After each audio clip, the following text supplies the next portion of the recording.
tous, bienvenue dans le 16-30, le rendez-vous de la jeunesse en Auvergne.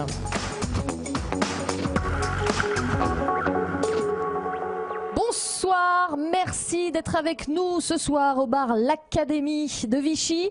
On est très heureux d'être là, toute l'équipe du 16-30, Jocelyn, Armel, Olivier et moi-même qui avons arpenté les rues, les autoroutes d'Auvergne pendant tout ce mois de novembre jusqu'à ce soir. C'est la der des der du 16-30. On espère qu'on va vous offrir, à vous qui nous regardez sur le www.16-30.fr et puis à vous qui êtes ici au bar L'Académie ce soir, on espère qu'on va faire une belle émission ensemble.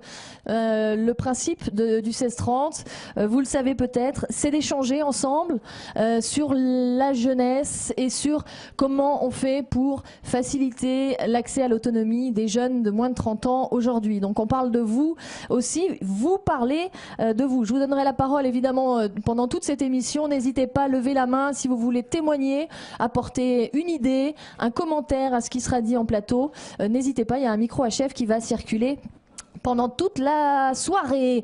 L'émission donc va se tenir ici au bar L'Académie de Vichy jusqu'à 20 h ce soir, avec comme thème la jeunesse qui crée. La jeunesse qui s'engage, comment parvient-elle à mener ses projets à terme? Quels sont les obstacles à prévoir quand on a moins de 30 ans et qu'on veut innover, qu'on veut se lancer dans une association, dans un groupe de musique, qu'on veut créer son entreprise? On va en parler toute la soirée. Je vous propose pas évidemment les prochaines dates de la tournée du 16-30, comme je le fais tous les soirs, puisque c'est la dernière, sniff. On a la petite larme à l'œil évidemment. Pas pour vous, c'est aussi la première. Donc j'espère que ça va bien se passer pour vous. On commence avec quelques infos, comme chaque soir dans le 16-30. L'info principale, la voici. Je pense qu'elle ne vous aura pas échappé. Pour la 3e fois consécutive, une Vichysoise portera les couleurs de l'Auvergne ce soir au concours rebaptisé par les détracteurs le concours de Miss en démol. Ce soir à Caen, Clémence Olexki, jeune blonde, 19 ans, 1m74, certains d'entre vous la connaissent probablement. Elle va tenter de remporter l'écharpe de Miss France. Étudiante en BTS d'assistant manager à Clermont depuis cette année, elle avait été élue Miss Auvergne le 17 octobre dernier. On lui souhaite bonne chance. Pas de Miss Auvergne en revanche dans le concours dissident de Geneviève qui aura lieu demain soir. Juste une Miss Loire-Forêt, c'est ce qu'il y a de plus près de l'Auvergne. Elle s'appelle Caroline Fayolle et elle est de Saint-Chamond, dans la Loire. Voilà pour toutes les informations de ce soir. On commence cette première thématique, cette émission, avec ces jeunes qui s'engagent dans le milieu associatif, qui s'engagent dans des groupes de musique. Je vous fais un petit tour de plateau. Sébastien Boucher, bonjour Sébastien. Oui, bonsoir. Merci beaucoup d'être là, Sébastien. Tu représentes l'association S Production. Ouais, tout à fait, ouais. Tu nous parleras de l'association, tu viendras nous la présenter. Il est question de hip-hop. Ouais, tout à fait. Hein, Benjamin Besson, bonjour. Bonsoir. Tu représentes ce soir l'association Imperial Dream. Tu es musicien. Oui. Imperial Dream, c'est une asso dans laquelle tu es rentré il y a très très peu de temps. Oui, je suis rentré au cours du mois d'octobre pour un concert qu'on a organisé. Ouais. Bon, tu nous expliqueras un petit peu ton parcours, toi aussi. Ouais, pas de souci. Quel est l'intérêt pour toi aujourd'hui d'intégrer une association comme celle-ci? Philippe Langlais, bonjour. Bonjour. La Ligue de l'enseignement. Oui, je suis un peu le canal historique pour les jeunes ce soir. Il en faut un. Il en faut un et c'est vous ce soir. Mais voilà, je suis sûre que vous êtes fiers d'être le canal historique. Très fier d'être parmi les jeunes et d'être un jeune parmi les jeunes. Merci. Bon, vous nous parlerez de la Ligue de l'enseignement, vous nous présenterez un petit peu ses missions, son objectif. La Ligue de l'enseignement qui a d'ailleurs une radio. Vous m'avez dit avant oui, l'émission. tout à fait, Radio Bocage sur Moulins. On a une radio associative donc, qui fait de l'info pour toutes les associations locales de la région moulinoise, on va dire. Et vous donnez la parole aux jeunes, c'est eux qui la font cette émission. Entre autres, on a même des ateliers avec des jeunes qui montent des émissions sur les quartiers sud de Moulins et puis aussi des enfants, des écoles et des centres, des accueils de loisirs, comme on les appelle maintenant, qui viennent réaliser des émissions avec nous au sein de Radio Bocage. C'est leur donner beaucoup de responsabilités, tout ça. Oui, mais en même temps, on les accompagne, on est là pour ça. Donc, mais ils prennent leurs pieds, et puis ils sont dans un espace dans lequel ils n'auraient jamais imaginé venir. Et ils s'aperçoivent que finalement, la radio, c'est un outil tout simple et qui leur permet de s'exprimer et de s'adresser au plus grand nombre. Voilà. Ça va vous permettre de vous exprimer ce soir aussi. Gilles, bonjour. Bonsoir. Auteur, chanteur du groupe À Genoux. Oui, c'est ça. Ouais. Un groupe qui est basé à Vichy. Qui est basé à Saint-Thior. L'association est basée à Saint-Thior. Ouais. Voilà, on est tous du bassin vichysois. Et puis, on est 4 musiciens dans le groupe, mais depuis peu, c'est ce qui permet de faire marcher l'association et de faire avancer le groupe, c'est qu'il y a des gens qui nous ont rejoints. Donc, on est 11 en fait à tourner autour du groupe, entre la personne qui s'occupe du son, de la lumière, la communication sur Internet, etc. Voilà, exactement. Il en faut, hein. On va les saluer comme ça ce soir, encore une fois, les techniciens de l'émission du 16-30. C'est primordial pour les groupes au sens large et pour la musique aussi, évidemment, d'avoir des gens qui nous aident en dehors de la scène, quoi. Alors, tu vas nous présenter le groupe. Juste, je voudrais signaler la présence également du groupe CG dans la salle. Julien est ici. Merci beaucoup d'être là, Julien. Avec Julie, qui est juste de l'autre côté. Ils sont même venus avec leurs instruments. Donc, c'est plutôt une bonne chose. On va commencer avec À Genoux. On parlera de CG après, promis. Le groupe a été formé quand ? Le groupe a 3 ans. Oui. Il va avoir 3 ans, va avoir 4 ans là en début d'année. Oui. Il a été formé, comme tous les groupes de musique, dans un garage. Entre copains. Entre copains. Ouais, bien sûr. Et puis à partir de là, on a essayé de construire une chanson ou deux qu'on a mise sur CD, qu'on a proposé à des magasins de musique du coin, pour avoir un peu des avis. Et puis, pour mettre sur CD, vous avez fait comment ? Sur CD, on avait mis nos petits sous de côté pour acheter quelque chose qui nous permette de le graver. Du matos ? Oui, du matériel, ouais, quelque chose. À l'époque, ça valait 1000 € quand même. Donc on a investi dedans, c'était pour se faire plaisir, et puis à partir de là on avait un support qui nous a permis de le transmettre à des gens du métier, quoi. Alors vous avez mis un peu quelques sous chacun, ça veut dire quoi ? Vous travaillez tous ou beaucoup ? Oui, on travaille là, mais au départ, c'était pas forcément des emplois pour tout le monde stable. Mais bon, voilà, de toute façon, on est tous pareils. Quand on a un peu de sous, on le met dans notre passion. Et puis, c'était pas pour but de percer ou quoi que ce soit. C'était pour se faire plaisir, mais ça nous a permis d'avoir un support vraiment concret pour pouvoir proposer en demandant des retours un peu de professionnels, en demandant un petit peu leur avis, quoi. Et de le faire tout seul, c'était mieux pour vous plutôt que d'aller chercher de l'aide du côté de parfois les maisons de quartier proposent aussi des studios d'enregistrement, Oui, c'était plus facile en termes d'organisation, c'est-à-dire que c'était en fonction de notre temps, quoi. Quand on avait un peu de temps le soir, donc on en faisait un petit peu. Donc c'était plutôt en termes de disponibilité chacun qui nous permet d'être autonome et de pas avoir. Vous avez enregistré couplet par couplet ? Non, mais on a enregistré un instrument un soir, on bidouillait un petit moment en attendant que ça nous plaise, et puis le lendemain on en refaisait un ou un autre jour. Donc en termes de disponibilité, c'est vrai qu'en étant autonome, c'était un petit peu plus facile de ce côté-là, quoi. Vous êtes renseigné quand même ? Il y avait la possibilité d'enregistrer dans des studios à Vichy ? Il y a toujours Est-ce que la ville est équipée ? Parce qu'on va parler de Vichy quand même ce soir aussi. La ville de Vichy, il y a toujours des choses en privé, des studios qui coûtent cher généralement. Qui coûtent bien plus cher, quoi. Après nous, non, on s'était pas renseigné plus que ça. On avait décidé d'être autonome, et puis comme on n'avait pas de projet particulier au départ, donc c'était vraiment pour nous. Et puis du coup, ça a marché un petit peu, donc. CG, Julien, comment vous avez fait vous d'ailleurs à ce propos ? Vous avez réussi à enregistrer un premier disque ? Nous, on est en train de le sortir là. En fait, on a enregistré courant juillet-août. Ouais. Donc en fait, on a gagné un concours, donc le Zik Me Up Tour sur Vichy. Le Zik Me Up Tour. Ouais. D'accord. Donc ça nous a permis d'enregistrer sur Courset, donc à côté de Montluçon. Donc dans un studio d'enregistrement privé, c'est ça ? Dans un studio d'enregistrement privé, oui. C'était le cadeau pour le gagnant du concours. C'était le cadeau, donc oui, pour le gagnant de Vichy. Donc on avait le droit à 3 jours d'enregistrement studio. Et donc on a poussé sur une semaine parce que le propriétaire du studio nous a permis d'enregistrer plus longtemps. Donc là, on est en train d'essayer de trouver un support CD, de sortir. On aimerait bien donc de sortir dans la région, et on aimerait bien donc qu'il soit sorti courant janvier-février 2011.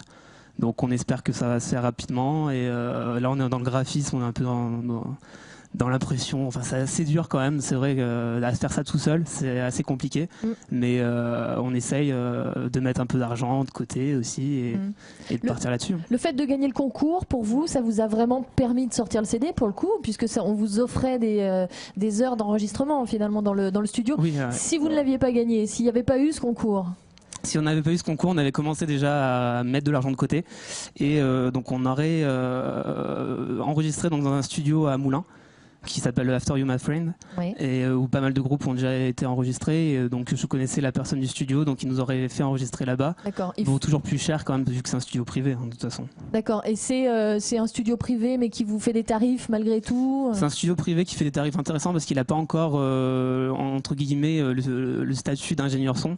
Donc du coup, il faisait ça pour payer ses études, donc ça permettait pour payer ses études d'ingénieur son, donc du coup ça nous permettait quand même à nous et comme à lui de faire quelque chose d'intéressant à des prix intéressants.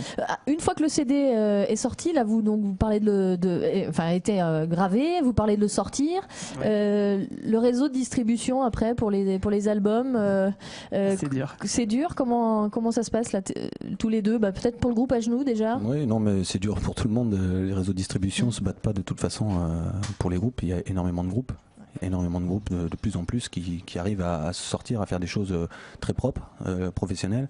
Après, pour arriver jusqu'aux distributions, je pense qu'il y a des étapes de toute façon avant où on va sortir, le CD sera pareil, de toute façon on sort en 500 exemplaires, en 200, en 300, qui va nous permettre de faire un peu de promo, de donc on voir un peu les retours. On les distribue. Non, on peut les vendre aussi, mais notamment aux programmateurs, aux cafés-concerts, là par contre on les distribue un peu à la presse, etc. pour voir un petit peu. Donc il y a ces étapes-là de toute façon qui sont indispensables. Après le reste vient ou viendra pas. C'est déjà dans un premier temps pour tous les groupes qui démarrent, c'est rentrer dans ses fonds, quoi, de toute façon. Bon, vous démarrez À Genoux, mais vous venez de remporter le concours Big Jama. On en a parlé d'ailleurs hier du concours. On a écouté d'ailleurs un extrait d'À Genoux. On était à la MJC de Montluçon. Donc bon. Ça permet déjà d'installer le groupe, ça, de gagner un concours comme le Big Jama ? Oui, ça c'est évident, puisque c'est un concours qui est soutenu par le Conseil général de l'Allier, qui met en avant les groupes qui démarrent au niveau des musiques actuelles. Donc il y a appel à audition en courant d'année, et puis sélection des étapes, et puis donc à la fin il y a une finale qui s'est déroulée à la MJC de Montluçon, et donc le jury a décidé de nous faire confiance pour cette année. Donc évidemment nous sommes. T'as pas l'air heureux? Ah si, moi je suis très heureux. D'accord, si quand même là. Ils sont où les autres membres du groupe? Ils sont là-bas. Je les vois pas, ils sont là-bas. Vous êtes heureux quand même? Bah oui, c'est bien le Big Jama, non?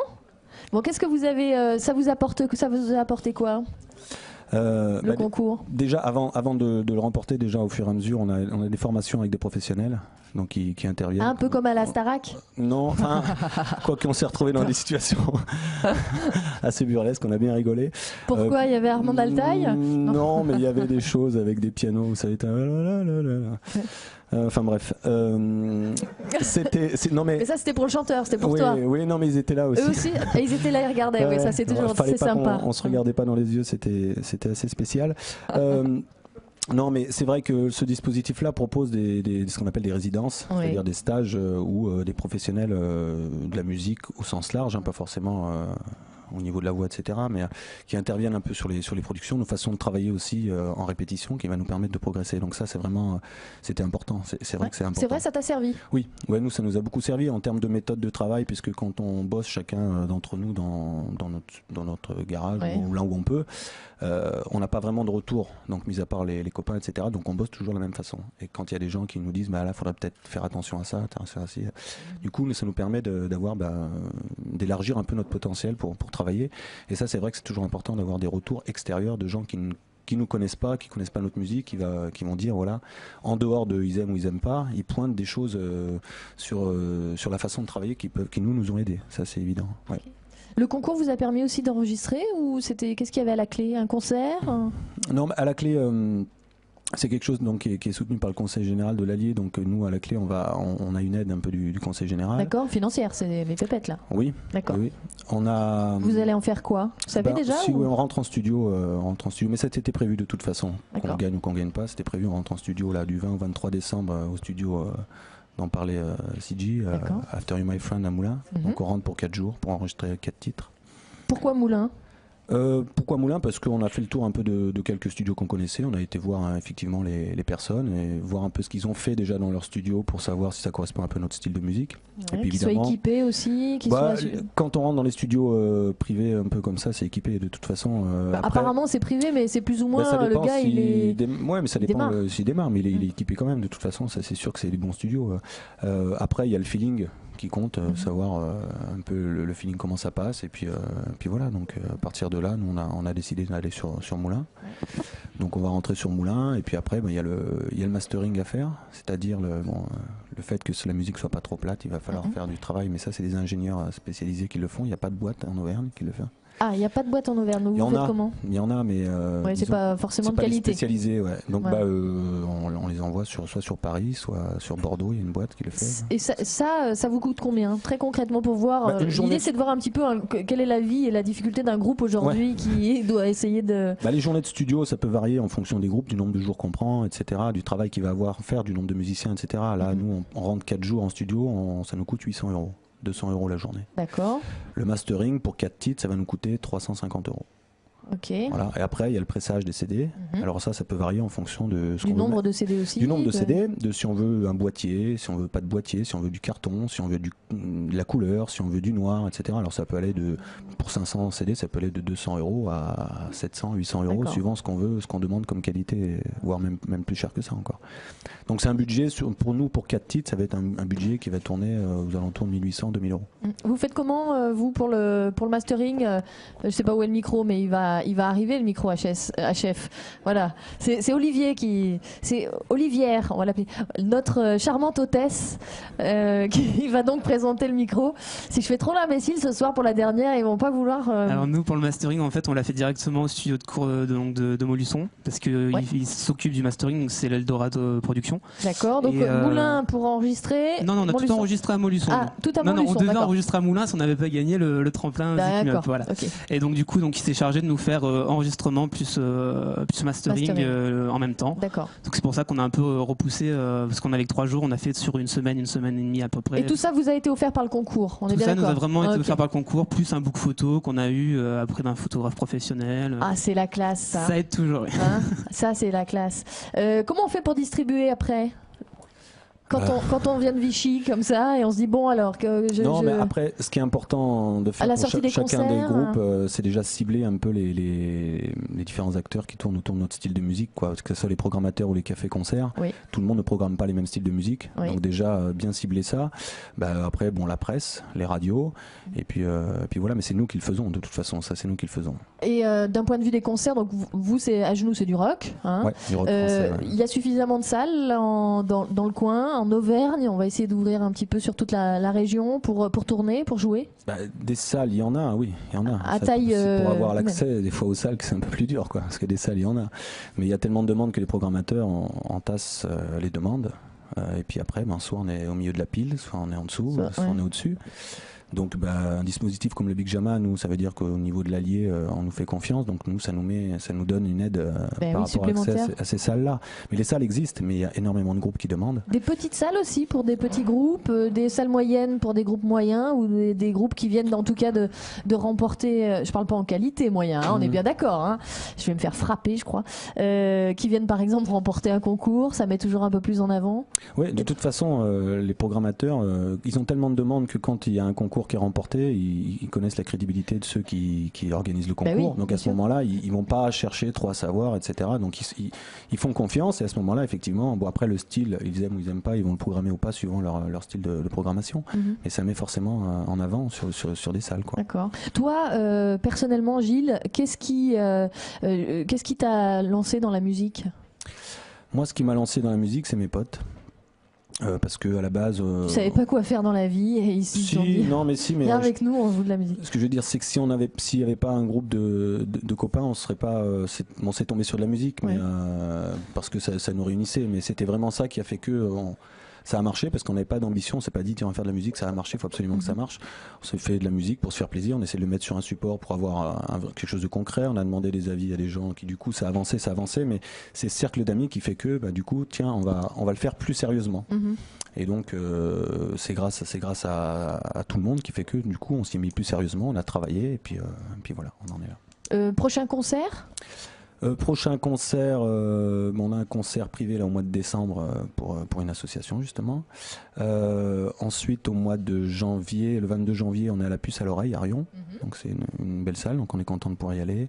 Le 5 février, on est à Billon, pour le truc culturel de Billon. On retourne à la puce à l'oreille au mois de mars. De jouer, là on va parler un peu de ton engagement pour le territoire de l'Auvergne, de jouer dans des salles qui sont des salles du département ou de la région, est-ce que c'est juste une obligation quand on vient d'ici, c'est plus simple, ou est-ce que ça fait partie aussi des valeurs que vous voulez défendre à un moment donné, de faire vivre votre territoire, votre département, votre Auvergne? Dans un premier temps, disons quand on joue que dans l'Auvergne, on véhicule pas spécialement l'image de l'Auvergne, parce que de toute façon on reste dedans. Ça va être quand on va pouvoir, quand on va pouvoir avoir des chances de sortir un petit peu de la région. À ce moment-là, oui, c'est évident. De toute façon, nous, dans les interviews, dans les choses, on est très content de dire voilà, on est de là, on vient de là. Ça, c'est vraiment important, quoi, parce que de toute façon, c'est la vérité. Puis c'est des choses importantes pour nous, quoi. De toute façon, quel que soit l'endroit qu'on va dans l'Allier, de toute façon on est toujours très bien accueillis, et nous, plus on va, c'est comme tous les groupes, plus on peut s'élargir dans l'Auvergne, mieux c'est. Puis après, si on peut sortir de la région, on serait évidemment content de véhiculer la région, ça c'est évident. Benjamin, toi aussi tu es musicien? Oui. Tu fais quoi comme instrument? Je fais de la guitare et un peu de piano. Et le groupe s'appelle The Cocktail. The Cocktail. On a l'impression de voir Tom Cruise. Non, d'accord. Il n'y a que moi qui ai la référence, mais c'est normal. Benjamin, tu es rentré dans l'association Imperial Dream. Tu es d'accord déjà avec ce que vient de dire Gilles? Ça te parle? Un peu, oui. Bon, nous, on n'en est pas encore à ce point-là. Oui. Pour le moment, on fait que des reprises pour essayer de bien jouer ensemble, apprendre à se connaître. Pour le moment, là, on va commencer à faire des compositions. Oui. Mais c'est ça aussi l'évolution d'un groupe. Il faut démarrer de toutes les façons possibles. Déjà, vous vous êtes trouvés entre potes, ce qui est déjà une première chose. Ouais, on se connaissait déjà par rapport au lycée. Ouais. Et donc, il y a l'association Imperial Dream. Pourquoi une association? Tout simplement pour essayer d'aider d'autres groupes aussi à se faire connaître, ou d'autres moyens, je veux dire tout ce qui est culturel. Ouais. Donc l'art, la littérature, pour essayer de faire découvrir des jeunes talents. D'accord, des auteurs aussi, des écrivains, Oui, c'est plus. Au début, l'association était plus basée sur la littérature, tout ce qui était écrivain, littérature. C'est bien ça pour les auteurs comme toi d'ailleurs. Oui, non mais de toute façon, je pense que les associations, que ce soit même dans la musique n'importe quoi, on a intérêt à s'ouvrir à toutes les formes d'art. Toi, tu fais partie d'une association? On a monté notre propre association pour soutenir le groupe, quoi. Donc voilà, elle avait pour but vraiment de soutenir le groupe, mais c'est évident que plus on peut. Mais c'est plus une question administrative aussi. Oui, ça nous aidait au niveau administratif. Ouais. Benjamin, l'attachement au territoire, toi qui démarres un petit peu dans cette énergie-là de la musique en Auvergne. Tu te sens attaché, le fait d'intégrer l'association Imperial Dream, d'essayer de défendre plusieurs groupes, de vous rassembler pour vous mettre sur scène tous ensemble, c'est aussi une motivation personnelle importante? Oui, parce que aider les autres, c'est ce que je dis, au bout d'un moment, si on les aide, après peut-être que eux pourront nous aider aussi, nous. Enfin, je parle plus pour moi en tant que musicien, à essayer de monter notre groupe, vendre des CD, pour faire comme les autres. Et c'est dur d'accéder, c'est dur de se faire aider par les groupes un peu plus expérimentés? Ça dépend des groupes. Après, voilà, on dépend s'ils aiment ce qu'on fait selon leurs attitudes, quoi. On peut pas, tout le monde n'est pas... Je sais pas. Oui, tout le monde n'est pas très ouvert, c'est ça, voilà. Ou très solidaire. Pas tous. Est-ce qu'on est solidaire du côté du groupe de CG? Voilà, on va donner la parole à Julie qu'on n'a pas entendue encore. Ça va, Julie? Ça va. Est-ce qu'on est solidaire là maintenant qu'on a remporté un concours, qu'on va enregistrer son disque? Est-ce qu'on regarde encore les petits groupes qui démarrent, qui essaient de trouver des salles? Oui, parce que de toute façon, la musique, c'est avant tout un partage. Et je pense qu'entre musiciens, si on partage rien... Et on partage comment?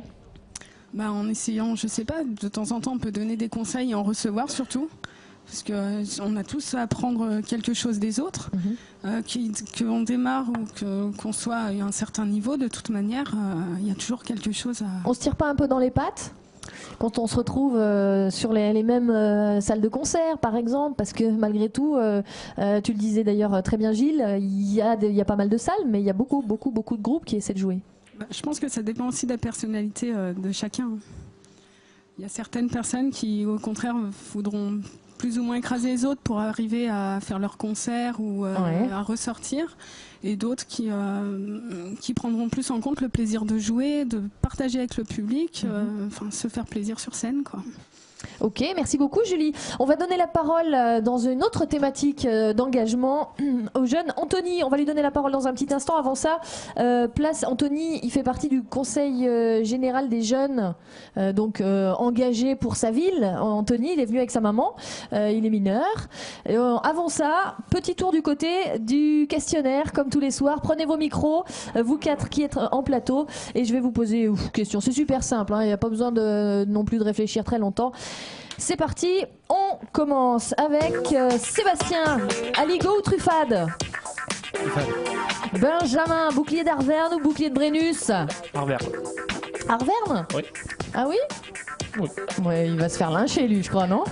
Non, en plus, on était devant la télé comme tout le monde. Si vous nous regardez en direct, la victoire de Clermont, on l'a noté, tout ça. Allez, on continue. Philippe, j'en suis où? Philippe, café ou boisson énergisante? Café. Gilles, c'est parce qu'il n'est pas jeune. Gilles, sauna ou hammam? On est à Vichy, donc fallait un peu. Bon. Sauna, moi. Plutôt sauna. Ouais. Sébastien, la gueule ou couteau de pierre? Ah, la gueule. Benjamin, Vulcania ou Parc Astérix? Ça, c'est le piège à chaque fois. Oh merde, je vais me faire engueuler par les potes. Parc Astérix. Parc Astérix, voilà. Ça fait toujours rigoler. Philippe, pour un premier job, CDI ou CDD pour votre fils ou votre fille? CDI. Ah, direct. Cherche la stabilité. Gilles, poté ou soupe aux choux? Moi, soupe aux choux, moi. Soupe aux choux? Ouais.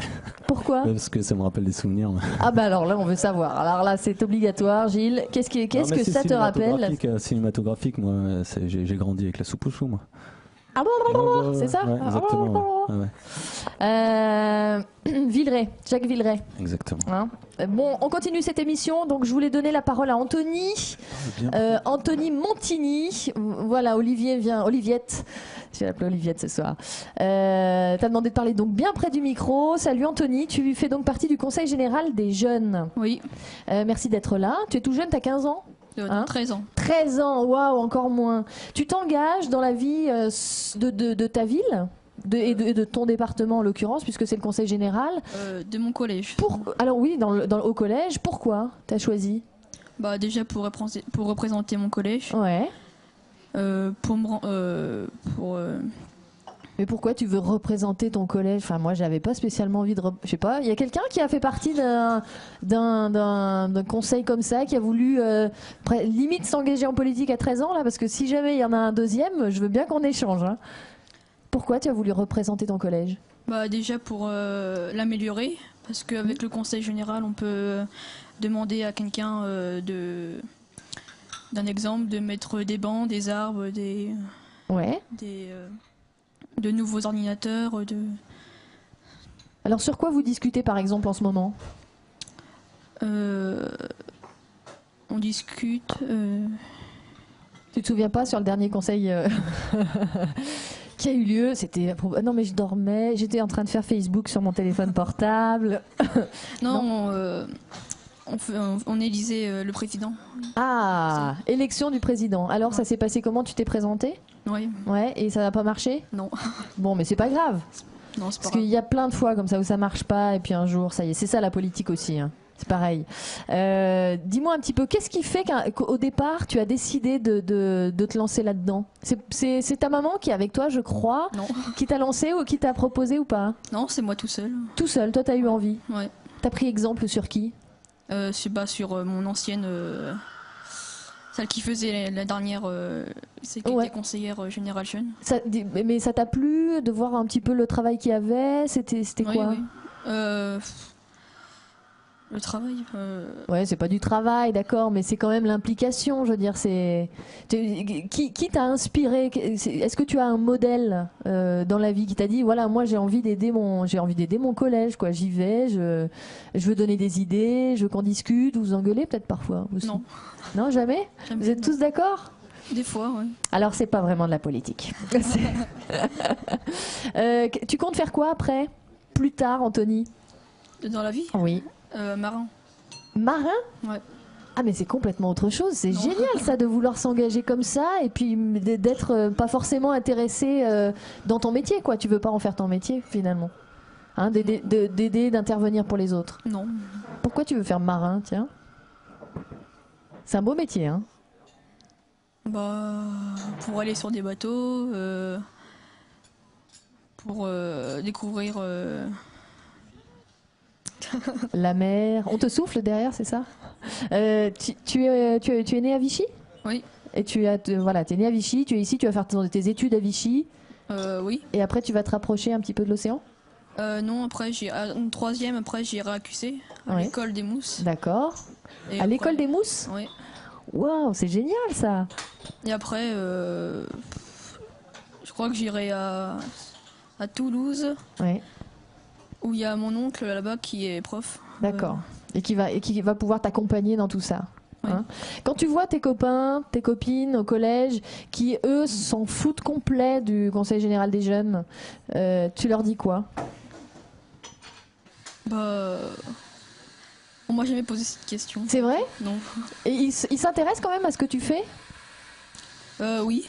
Ils te posent quoi comme question justement à ce propos? Bah, ils me posent est-ce qu'on peut changer le manger à la cantine parce que ils disent qu'il y a trop d'haricots, des Ah ben voilà, donc tu es un peu leur porte-parole, hein? Oui. Donc, et tu les écoutes? Oui, mais bon, c'est pas, je sais pas, enfin, c'est pas moi qui doit faire ça. Enfin. On n'a pas tout le pouvoir. Voilà. C'est ce que tu veux dire. Ok. Merci beaucoup, Anthony, pour ton témoignage d'implication citoyenne. Bel exemple.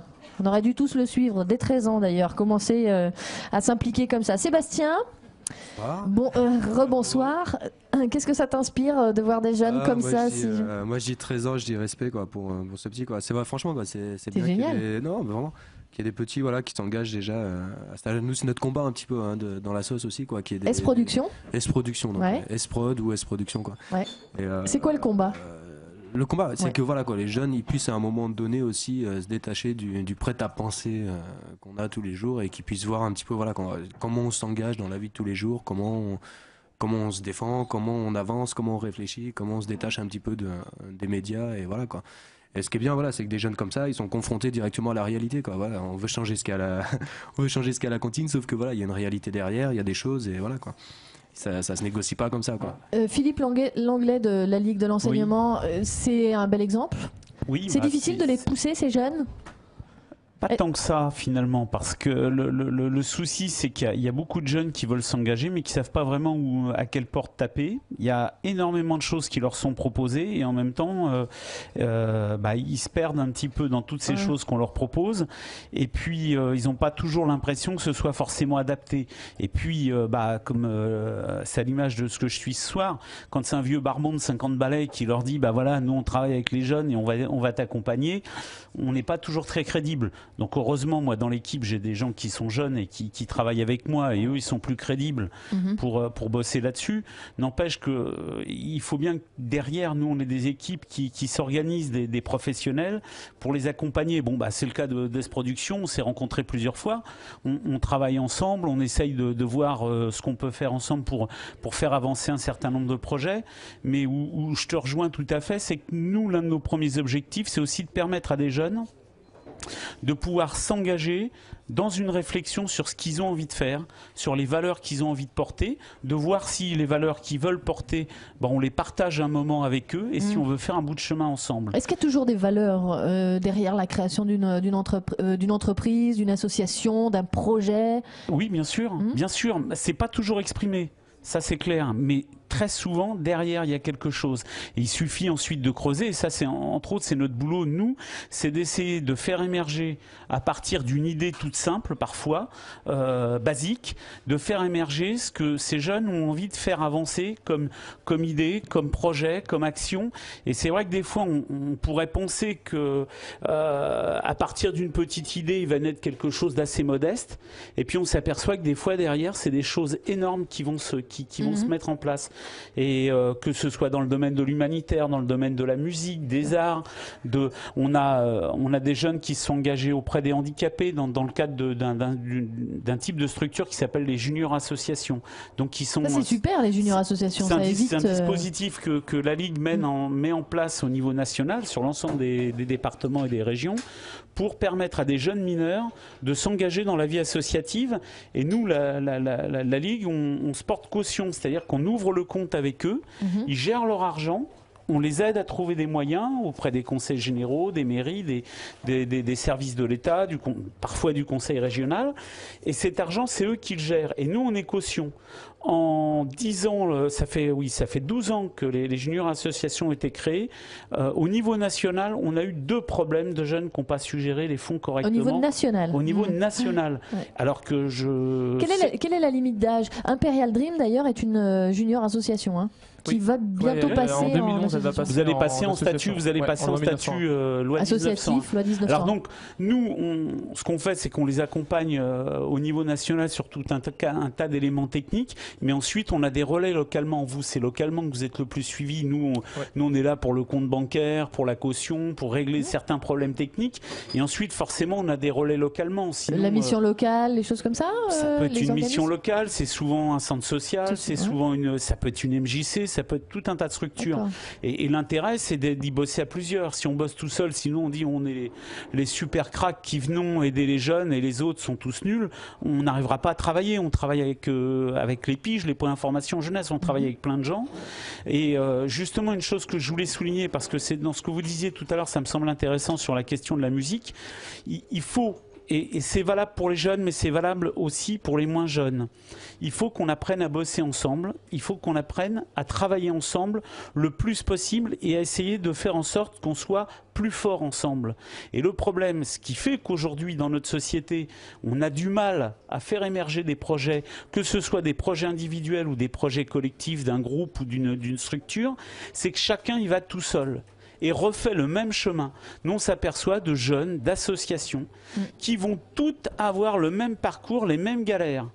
Elles vont pas se servir, soit parce qu'on les aidera pas, soit parce qu'elles le savent pas, soit parce que certains le veulent pas. Elles vont pas se servir de l'expérience passée.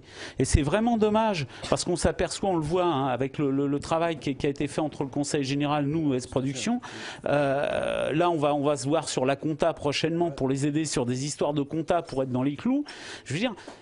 Mais surtout, pour les jeunes, c'est ce qui est le plus difficile, c'est ça aussi, c'est de réussir à comprendre comment on fait de la compta déjà. Voilà. Une trésorerie, ça va, mais une compta...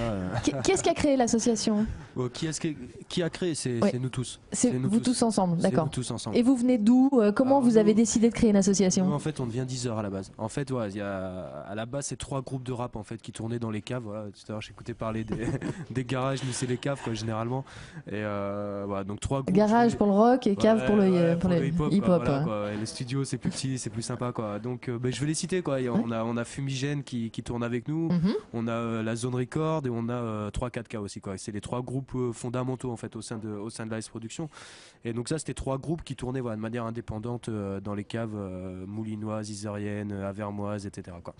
Donc nous on a pris la décision en fait en 2009 de se retrouver et d'essayer de monter quelque chose. Donc voilà, on a pris du temps, on a essayé. Parce qu'au départ, vous aviez essayé quand même de travailler tout seul, chacun travaillait de son côté quoi, un petit studio aménagé avec des boîtes d'œufs sur les coins, etc. quoi. Ouais, chacun fait comme il peut quoi. Et donc nous l'idée vraiment c'était d'avoir un lieu digne de ce nom, un lieu où aussi on casse pas les pieds aux voisins. Déjà que le milieu du hip-hop c'est assez compliqué, il y a pas mal de préjugés autour de ça et c'est pas évident quoi. Donc pour nous l'objectif c'était d'avoir un lieu digne de ce nom avec un studio on va dire plus ou moins aménagé. Et après il y a d'autres objectifs au sein aussi de l'association, c'est de créer des ateliers d'écriture en fait avec les maisons de quartier, là pour projet de travailler avec le quartier mineur en fait de la prison 10 heures. De travailler directement sur place là-bas. Et après aussi et de faire de l'écriture, de travailler autour de l'écriture. Bien sûr, puisque c'est le fondement même du hip-hop quoi. Après le rap en lui-même c'est un support, c'est un média, mais après vraiment celui qui écoute pas les paroles dans le hip-hop il a rien compris. Après voilà, il y a tout dans le hip-hop. Après nous, c'est vrai qu'on a décidé en tout cas de s'orienter sur quelque chose qui sur ce qu'on appelle nous le rap sensé en fait, sur quelque chose non pas forcément moralisateur, mais sur un rap qui est réfléchi. C'est pour ça que je parlais tout à l'heure de la démarche du jeune qui est ici, quoi. Voilà, effectivement, on demande aux jeunes qui sont avec nous, de réfléchir. Ouais, effectivement, t'aimes pas la police, par exemple, parce que c'est un peu les clichés qu'il y a autour du hip-hop, quoi. T'aimes pas la police, ok, d'accord, très bien. Maintenant, tu vas le réfléchir, tu vas essayer de voir comment tu peux l'exprimer, pourquoi, réfléchir à pourquoi, qu'est-ce qui fait que. Et à un moment donné, on arrive à quelque chose de beaucoup plus intéressant, intellectualisé. Et voilà quoi. C'est de travailler aussi sur les valeurs, c'est exactement ce que vous disiez Philippe. Ouais, sur les valeurs, mais après on peut avoir des textes qui sont engagés sans être vulgaires forcément. Et nous voilà, c'est ce qu'on défend actuellement quoi. Heureusement, parce que si avant 30 ans on est tous lisses, je sais pas quand on va devenir un peu. Puis après, à côté de ça, on préfère que des jeunes disent nique la police qu'ils aillent le faire quoi. Oui. Après, c'est une démarche éducative qui est différente quoi, mais d'un autre côté, c'est aussi notre principe quoi. Mais alors, la démarche éducative, pourquoi vous avez. Selon toi, dans ton expérience personnelle, comment tu expliques que tu as eu cette envie-là ? Moi, je suis éducateur à la base en fait. Moi, je suis éduc jeune délinquant en fait, à côté de ça. Quoi. Et comment tu expliques déjà que tu as eu cette envie d'aider les autres, d'intervenir dans. Enfin, on n'est pas éducateur par hasard en même temps. Quoi. Enfin, voilà, il y a un parcours personnel qui fait que voilà, quoi, on va dire borderline à un moment donné, quoi. Borderline, voilà quoi. Et il y a un moment donné, j'aurais pu être aussi de l'autre côté. Et voilà quoi, je l'ai pas été. T'as choisi. Voilà, j'ai fait les bonnes rencontres, j'ai rencontré les bonnes personnes et voilà quoi. Ce qui fait qu'à un moment donné. Et c'est qui les bonnes personnes que tu as rencontrées à ce moment-là ? C'est important parce que... beaucoup de personnes de cultures différentes aussi quoi. Beaucoup d'Africains que j'ai rencontrés, notamment des Sénégalais, des Ivoiriens. Je fais un clin d'œil à eux en ce moment parce que voilà c'est difficile pour eux, mais ça c'est entre parenthèses. Et voilà quoi, des rencontres mais personnelles quoi, vraiment avec une moralité, parce qu'on parle de morale, voilà, avec une morale qui peut être différente de notre culture occidentale et voilà.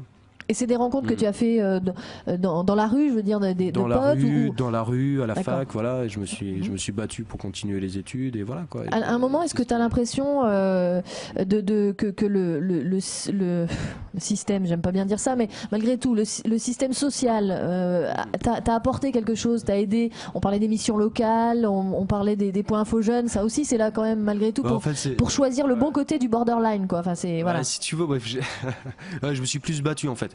C'est pour ça que moi dans ma pratique personnelle en fait d'éducateur, j'essaie de défendre ça en fait, j'essaie de pas m'opposer. Si tu veux, à un moment donné, le système social, c'est voilà, il y a des gens ils sont sur le côté, des jeunes qui sont on va dire indisciplinés, etc. Et on va les mettre de côté quoi. Si moi je me suis battu pour continuer les études, pour avancer, pour me dire voilà quoi, je vais de l'avant, etc. Voilà, c'est pas quand je vois des gosses qui brûlent des voitures, etc. Je veux dire, ils disent ouais on va pas bien. Ok, mais il y en a plein qui vont pas bien et il y en a plein qui brûlent pas de voiture quoi.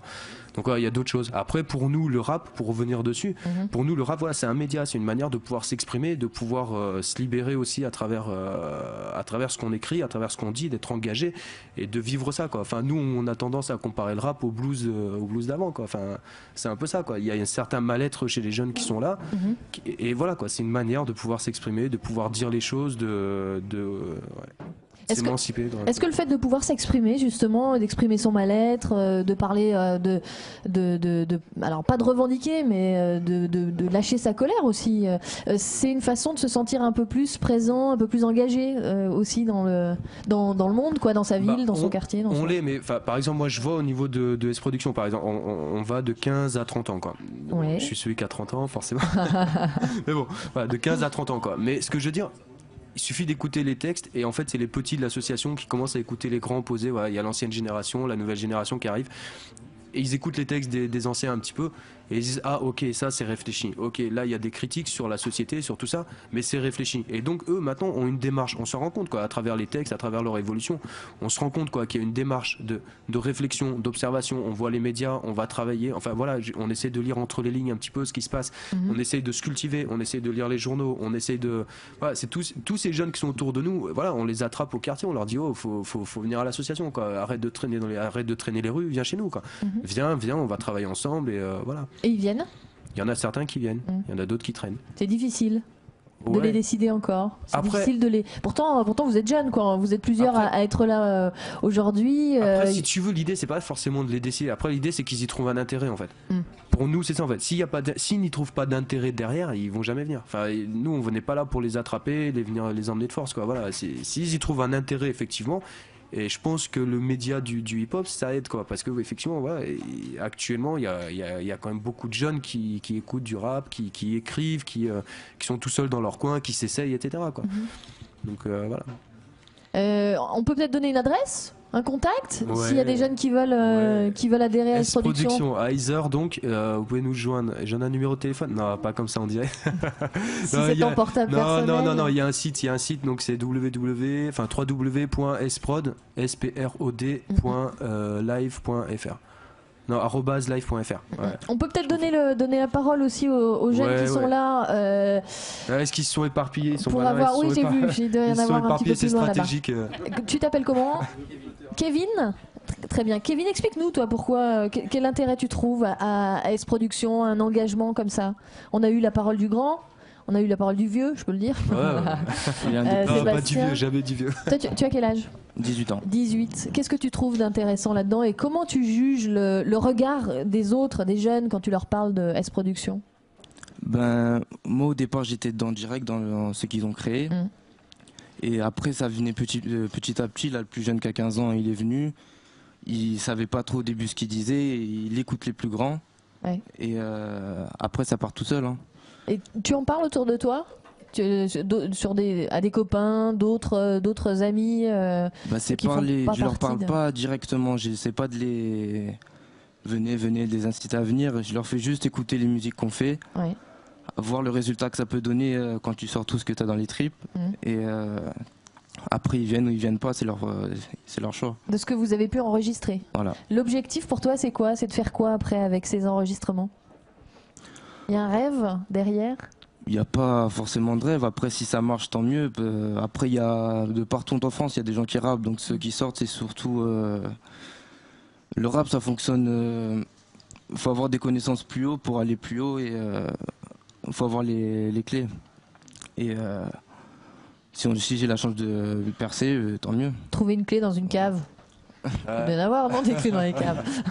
Ça, c'est un milieu ingrat, le rap. Hein. Enfin, c'est un milieu vraiment ingrat, quoi. J'écoutais tout à l'heure, voilà, il y a la concurrence, etc. Mais nous, ça taille, quoi. Ah oui. Enfin, nous, c'est continuel. Enfin, même nous, entre nous, voilà, ça reste, là, vous avez réussi à vous rassembler à 3 groupes. Voilà. Mais en fait, nous, c'est ce qui nous fait progresser. Nous, on se taille entre nous, quoi. Parce que c'est ça qui fait avancer. C'est ça qui fait gentiment, progresser. Ça reste gentil. Ouais, ça reste gentil entre nous. Après, voilà. Après, sur des confrontations, sur des battles et tout, ça peut être. Ça monte, quoi. Mais c'est ce qui fait avancer. Même question qu'Agile tout à l'heure. Comment vous faites après? Bon, là, vous avez du coup votre studio, votre lieu de répétition. C'est un studio, en fait, si tu veux, c'est un studio qui nous est mis à disposition par la ville d'Iser, mais non équipé. C'est-à-dire que nous, actuellement, on s'est battu avec la Ligue, etc., un petit peu tout le monde autour de nous, Conseil général, politique de la ville, CAF, machin, pour obtenir des subventions, pour acheter le matos. Après, maintenant, voilà, sur l'avenir, en fait, on se pose pas mal de questions parce que quand on voit que les conseils généraux, maintenant, voilà, au niveau des subs, ils sont limités. Et si tu veux, nous, les ateliers, par exemple, on les fait de manière gratuite pour les collèges. Là, on va travailler avec la protection judiciaire, la jeunesse, là, qui gère en fait le quartier mineur, etc. Pour obtenir la subvention, il n'y a plus. Et si en fait, on nous donne des subventions que pour les événementiels. Sauf que nous, voilà, par exemple, des ateliers, c'est pas un événementiel, c'est un fonctionnement de fond. Enfin, c'est quelque chose de fond. Et il n'y a plus de subvention de fond, pour le coup. Pour le fonctionnement d'une association pure et simple, qui travaille sur un principe de gratuité, qui est là pour dire, bah voilà, on veut donner accès à la culture aux jeunes. Bah voilà, il n'y a plus de subvention de ce côté-là, quoi. Donc sinon, on va créer des choses. Voilà, on va faire comme tout le monde, on va faire des grilles. On va faire quoi? Des grilles de loto un loto de rap, c'est comique. Non, mais c'est pour dire, on va pas faire un loto, quoi.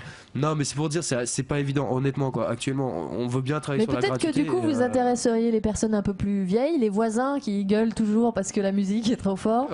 Avec le loto, ça peut marcher. Ouais, on verra. Philippe, je vous voyais acquiescer. Vous êtes c'est vrai ce qui se passe là? De toute façon, on travaille ensemble. On essaie de se voir assez souvent et de voir comment on peut faire des choses ensemble. Ouais. Et c'est vrai que ton analyse, elle est tout à fait bonne. En plus, l'année qui se présente l'année prochaine va être chaude. Je pense pour un paquet d'associations, ça va pas être simple.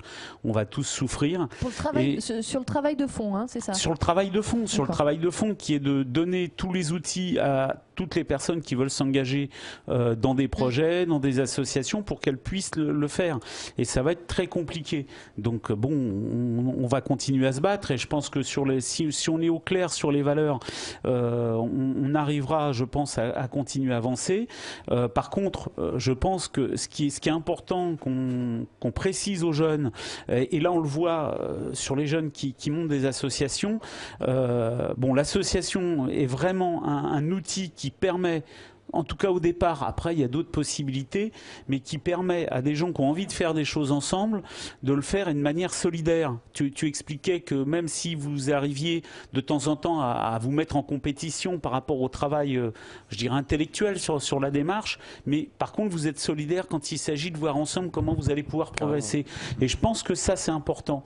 Et la structure associative aujourd'hui est quand même une structure particulièrement adaptée à cette dimension solidaire du travail. Ensemble, on est plus fort. Ensemble, on est plus fort. Et en plus, on l'est dans un... Tu parlais du caractère gratuit de ce que vous faisiez. L'association, les 3/4 des choses qu'elles font sont gratuites. Ou alors, elles coûtent le quart de ce qu'elles coûtent au public, le quart de ce qu'elles coûtent réellement. Donc l'association, c'est vraiment une structure qui veut permettre au plus grand nombre de faire plein de choses dans plein de domaines. Et malheureusement, ça va être difficile là dans ce qui s'annonce. Alors par contre, il y a des dispositifs, je suis désolé, mais il y en a un dispositif important, et d'ailleurs S-Production, on va essayer de voir comment ils peuvent se mettre dedans. C'est ce qu'on appelle le service civique aujourd'hui, qui permet aussi à des jeunes de s'engager, et en plus d'avoir une petite rémunération quand même pour s'engager, et de s'engager dans des associations prioritairement. Ils peuvent aussi dans des communes ou dans des établissements publics, mais pour l'instant, c'est essentiellement des associations qui répondent présent. Via le service public, vous pensez, Philippe, que ça va aider les associations le service civique public. Le service civique, vous pensez que ça va aider les associations comme S-Production à tenir et à organiser toujours des ateliers sur le fond? Ça peut aider les associations parce que d'abord, pour l'association, ça lui coûte que 100 € par mois, alors que le jeune, lui, il touche entre 540 et 640 € par mois, plus sa sécu, plus sa retraite. Enfin, par mois, c'est 900 € pour le jeune, oui. Soit en direct, soit en couverture sociale. Oui. L'association, ça lui coûte 100 €. Donc les contrats peuvent aller jusqu'à 12 mois. En plus, beaucoup d'assos vont chercher des jeunes au sein de leurs associations. Ce qui fait que du coup, c'est quelqu'un qui les connaît, qui va travailler avec eux, qui est là entre 24 et 26 heures par semaine pour pouvoir faire avancer le projet. Et puis surtout, ça aide des associations à se rendre compte petit à petit que d'avoir quelqu'un qui travaille avec elle, c'est peut-être à la sortie la possibilité de créer de l'emploi. On a quelques associations qui ont créé de l'emploi après avoir accueilli un jeune en service civique en se disant finalement c'est pas si compliqué que ça à gérer parce que la plupart des assos ont la trouille de se lancer dans l'emploi. Or c'est un gisement d'emploi phénoménal le monde associatif. Ça c'est la première chose. Et pour le jeune c'est vraiment un plus parce que ça lui permet d'avoir une première expérience, je dirais pas professionnelle, mais expérience du travail en équipe, du travail en commun, et dans un domaine, dans un espace, l'espace associatif, ouais. Est totalement différent. Est-ce que c'est pas délicat aussi de lancer les jeunes, je gratte là où ça fait mal, mais c'est pas délicat aussi de lancer les jeunes dans des emplois qui ne sont pas sans patron finalement, parce qu'il n'y a pas de patron dans une association, il y a un président, il y a un bureau, souvent ce sont tous bénévoles de toute façon, ce sont pas forcément des habitués, ce ne sont pas des chefs d'entreprise. Ils engagent rien de leur finance personnelle. Est-ce que c'est pas dangereux d'envoyer en masse en service civique des jeunes, travailler sur des emplois? Dans une association, le patron c'est le président de l'association. Il est responsable à tous les niveaux. Alors d'autre part, il y a des présidents qui ont les moyens de se payer un patron bis. Moi, je suis patron de ma fédé. Je suis le directeur, donc je suis le patron de la Fédé. Quand il y a un problème, c'est moi qui dois gérer le problème. D'ailleurs, on va gérer moins 100 000 € de subvention l'année prochaine. Donc, vous voyez le type de problème que je vais devoir gérer. C'est dit. Ça, voilà. C'est dit. Non, mais c'est pas facile. C'est pas facile. Ça veut dire des emplois en moins, ça veut dire des actions en moins, ça veut dire des tensions. Oui. Mais ce que je voulais dire là-dedans, on crée pas une association comme on crée une entreprise, sinon ce serait la mort des entreprises. C'est tellement simple de créer des associations. Mais l'espace n'est pas le même. On n'est pas dans le même espace. Voilà. Par contre, il y a des gens, et ça c'est un problème, il y a des gens qui créent des associations en croyant qu'ils vont créer leur emploi et une entreprise sans en avoir la responsabilité de l'entreprise. Ces gens-là, ils se gourrent. Ces gens-là, ils se gourrent. S'ils veulent créer une entreprise, ils créent une entreprise. Par contre, ils peuvent créer une coopérative, ils peuvent créer une SIC, ils peuvent créer une SARL, une SA, il n'y a pas de problème. Nous, on accompagne des gens qui voulaient créer une assoce en leur disant non, vous vous trompez de casting, c'est pas cette structure-là qu'il faut créer. Et on leur donne des contacts, d'autres contacts, des CCI, etc., pour qu'ils aillent sur d'autres dispositifs. Une association, cependant, c'est quand même une entreprise. Sauf que c'est une entreprise qui est dans un autre espace, que nous on appelle l'économie sociale et solidaire. Ça, c'est le jargon maison. Mais en clair, ça veut dire qu'il y a social et solidaire. Tout de suite après économique. Mais en même temps, on a des problèmes économiques à gérer au quotidien dans nos associations. Parce qu'on a de l'emploi, parce qu'on a de l'activité, parce qu'on rend des services. Bien sûr. Sébastien, tu as quel statut, toi, dans l'association ? Président, mais manager, en fait. Tu es manager. Yeah, c'est mieux. C'est le nouveau vocabulaire hip-hop. C'est le rap. C'est le rap qui fait ça. Non, c'est 2 fonctions différentes, en fait. Tu n'es pas salarié ?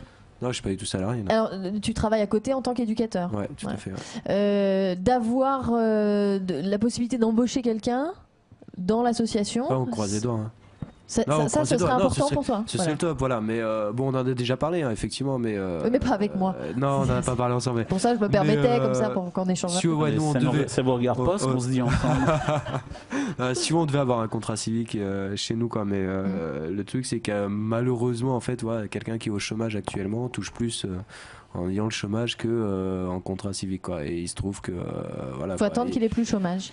Le truc, c'est que ça suspend ses droits. Donc le problème, c'est l'idéal, ce serait effectivement qu'ils puissent cumuler, que les deux puissent être compatibles ensemble et que sans qu'ils touchent plus, quoi, mais qu'éventuellement ça fasse la même chose que son chômage, quoi. Et véritablement, vous avez du mal à trouver un jeune en service civique aujourd'hui ? En fait, on n'a pas cherché. En fait, le truc, c'est pas présenté comme ça. On avait besoin d'un ingé son. On avait besoin de quelqu'un qui travaillait dans le son pour.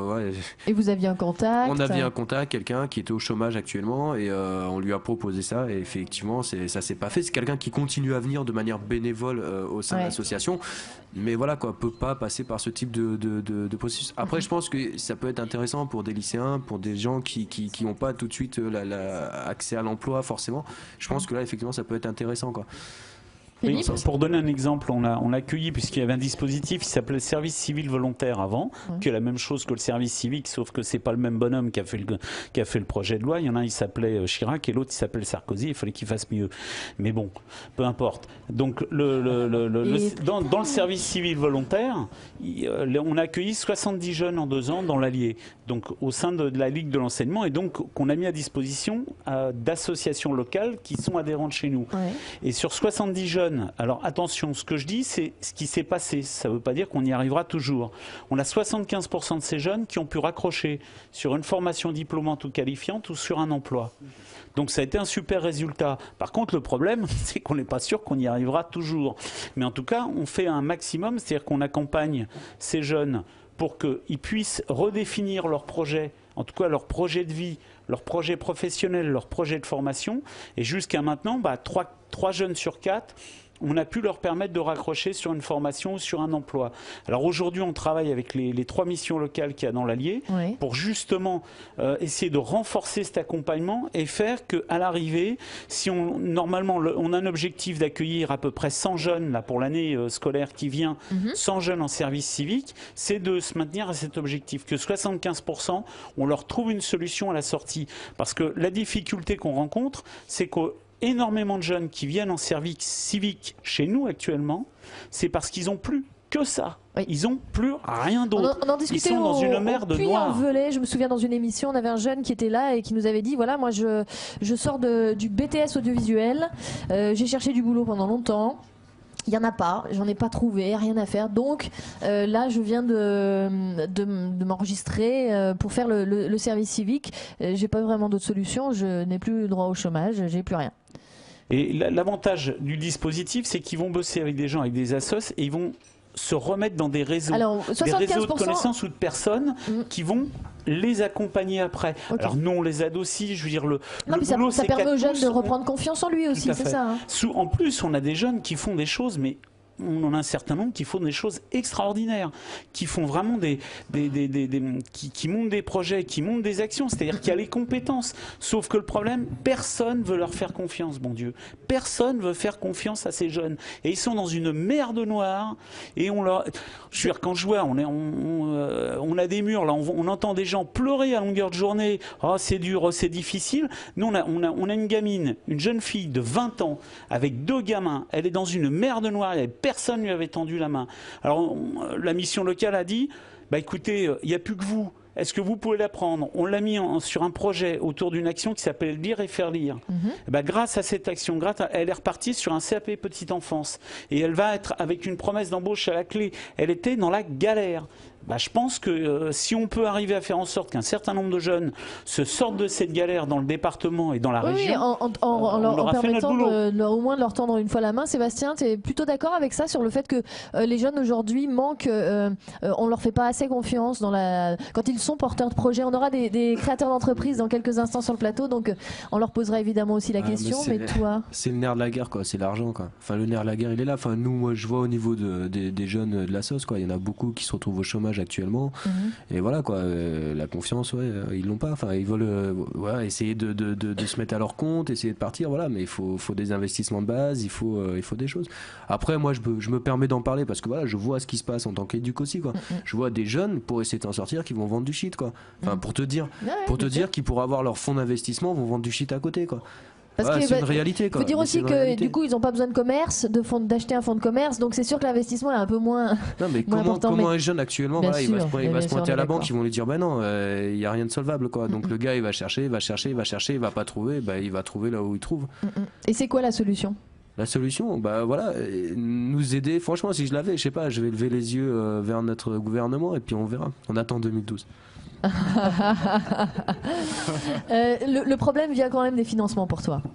Nous, en tout cas, au sein de notre assos, c'est vraiment une question de financement et on ne sait pas trop comment l'année prochaine on va avancer, quoi, parce qu'on voudrait vraiment, nous, avoir des projets, continuer, aller dans. Mais est-ce que tu crois que si une banque te prêtait de l'argent, tu serais capable de lui rendre? Parce qu'une banque, elle est pas folle non plus, c'est pas. Non.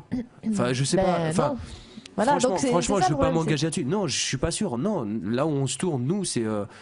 Faut regarder aussi au niveau des politiques publiques, quoi. Enfin, à un moment donné, il faut réfléchir. C'est pour ça que je me tourne aussi vers les conseils généraux, je me tourne aussi vers les conseils régionaux aussi, quoi. À un moment donné, eux aussi, ils ont des engagements qu'ils doivent tenir. C'est voilà, on essaie de faire en sorte que les choses, il y ait des activités, il y ait des choses. On est un peu la vitrine du conseil régional, du conseil général. On voit, nous, on nous a invités à des manifestations. Regardez ce que font les jeunes, regardez ce qu'ils font. C'est très bien. Effectivement, voilà, on est là. Nous aussi, ça nous fait notre promo. Mais d'un autre côté, au moment où on leur dit mais hormis les événements, aidez-nous un petit peu, quoi. On sait que l'année prochaine pour nous, mais ça va être hard, honnêtement. Alors que pour nos ateliers, par exemple, on a besoin de paravents pour avoir un studio mobile, etc. On va les trouver où? On sait pas. Alors pas évident, honnêtement, pas évident. Ouais, tout de suite c'est les financements qui blessent, quoi. Un vrai problème du côté de l'aide. Si tu veux, c'est des vases communicants. C'est des vases communicants. On va demander aux associations. Est-ce qu'il n'y a pas trop d'associations aussi? Ouais, il y a beaucoup. Après, par exemple, on nous demande d'intervenir. Je prends l'exemple du village de la Fraternité, qui eux aussi, c'est géré par la régie de quartier, mais eux aussi ils font des demandes de subventions. Donc ils nous disent mais s'il vous plaît, venez gratuitement. Ok, on va venir gratuitement. On va demander à la régie. On va travailler avec la Selba à l'Avoine, par exemple, à Isère, qui est une maison de quartier. Ok, on peut vous demander nous on leur demande un petit financement éventuellement pour nous aider à avancer aussi. Ouais, mais regardez, nous aussi on n'a pas les subventions. Et voilà, c'est les vases communicants, c'est comme ça. Personne n'obtient de subvention, donc tout le monde essaie de jouer sur la gratuité. Donc après, c'est soit on y va de nos propres deniers à nous, ou on ne sait pas. En tout cas, je pense qu'il y a des choses à faire, quoi. Gilles, à propos de cette idée de gratuité, les groupes, c'est pareil, hein, je pourrais poser la même question à Benjamin. C'est souvent qu'on vous demande ça serait bien de venir, mais bon, on peut pas tous vous payer, vous êtes 5, vous êtes 7, 3, ça dépend. Ça devient beaucoup trop cher. C'est possible de le faire gratuit? C'est un problème, ça aussi, la gratuité. Alors là, on parle pas de subvention parce que. Juste pour revenir, moi, par rapport à ce qui a été dit, parce qu'il y a eu pas mal de choses qui nous touchent, en tant qu'être humain, tout simplement, quoi. Par rapport à Sébastien, ce qu'il disait par rapport au rap et au hip-hop. L'approche où il dit il y a besoin de réflexion, etc. C'est super, et c'est vrai que c'est la base, quoi. C'est vrai que quand on voit les jeunes, c'est ceux-là qui vont donner l'impulsion de voilà, on n'est pas là pour. Il y a des choses qui nous plaisent pas, on n'est pas content, mais voilà, on n'est pas bête non plus, on va le dire d'une certaine façon, et puis voilà. Et on sait pourquoi on le dit. Exactement, et ça c'est, pour moi c'est super important, quoi. Toi l'auteur. Non mais moi le citoyen. Et toi le citoyen. C'est vraiment, c'est génial, quoi. C'est vraiment super, quoi. Et par rapport à ce que disait Philippe, l'esprit de solidarité, c'est vrai que de nos jours il y a de moins en moins. On sait très bien, là, dès qu'on a plus d'argent, chacun regarde devant sa porte, chacun tire un peu la couverture, et c'est vrai que c'est difficile Enfin, la solidarité, il y a toujours quand ça va bien, et quand ça va pas, c'est toujours difficile. Donc moi, je me mets dedans, c'est comme ça. Hein, mais c'est vrai que c'est primordial pour les associations, pour les groupes en général, au bout d'un moment, voilà, même si on est de temps en temps on se tire un peu la bourre, on n'est pas d'accord, etc. Mais d'un seul coup, on a un objectif ensemble. Allez, on s'aide. Moi, je suis passé par là, donc je vais te donner un coup de main parce qu'il faut pas que tu fasses ci, faut pas que tu fasses ça. Et c'est évident que c'est grâce à ça que les jeunes, on va pouvoir les aider. Comme disait tout à l'heure Sébastien, quand il est borderline, s'il fait les bonnes rencontres. Voilà, on lui dit écoute, regarde, toi t'as ça, mais tu peux aussi faire ça. Après, tu feras ce que tu voudras, quoi. Voilà.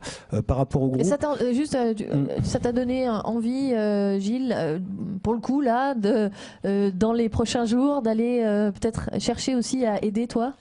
Mais et comment Ouais, non, c'est pas que je cherche à aider. C'est pour moi, c'est une histoire de citoyen à la base.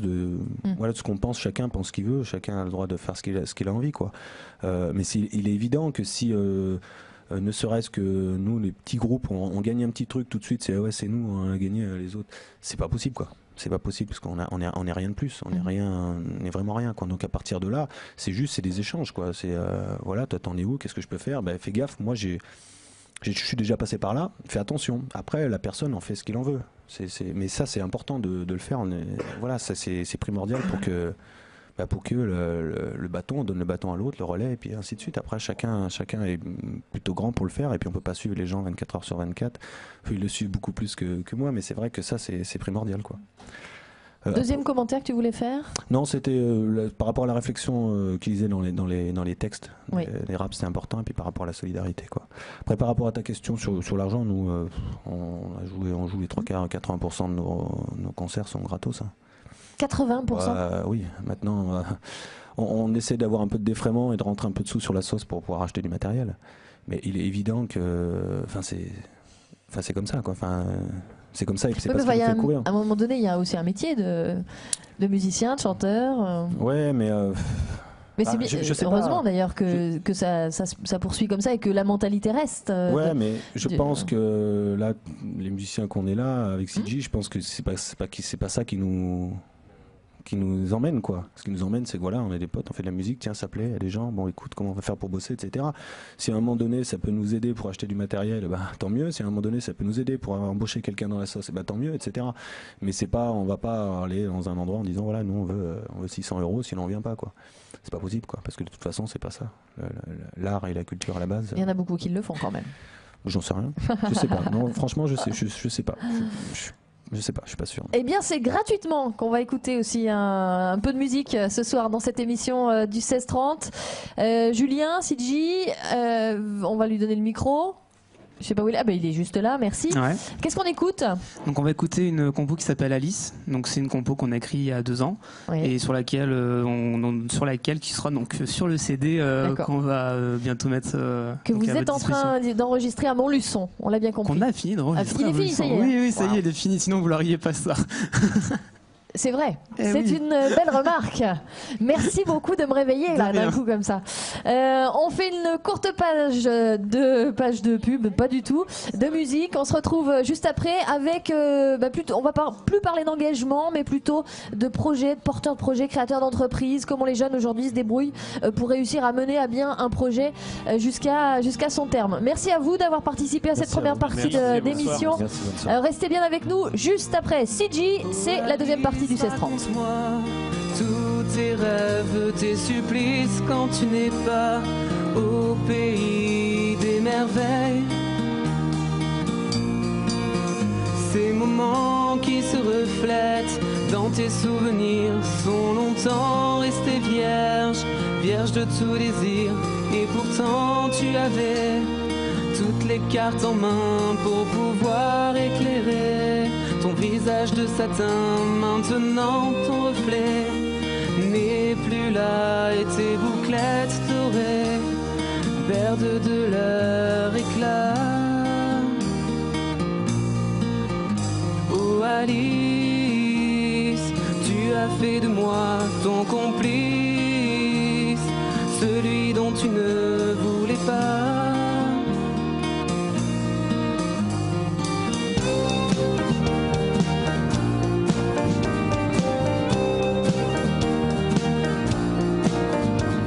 Alice, raconte-moi tous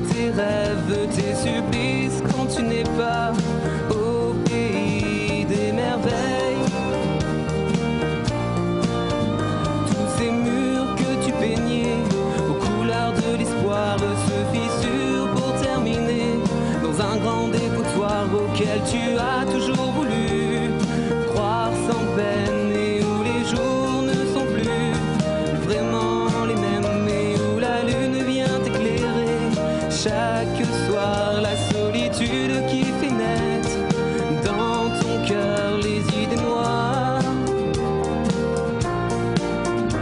Oh Alice, tu as fait de moi ton complice, celui dont tu ne voulais pas.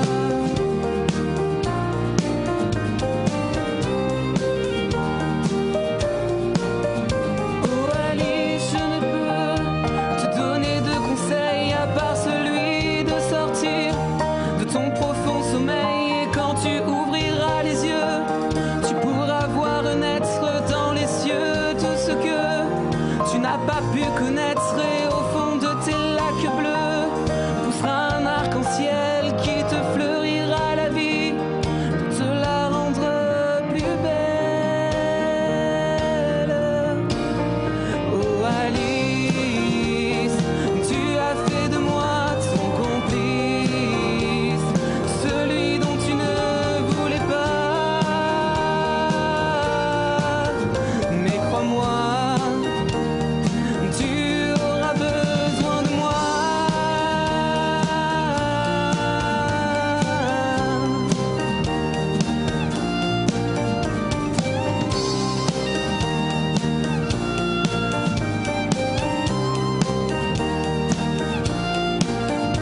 Oh Alice, raconte-moi tous tes rêves, tes supplices quand tu n'es pas au pays des merveilles.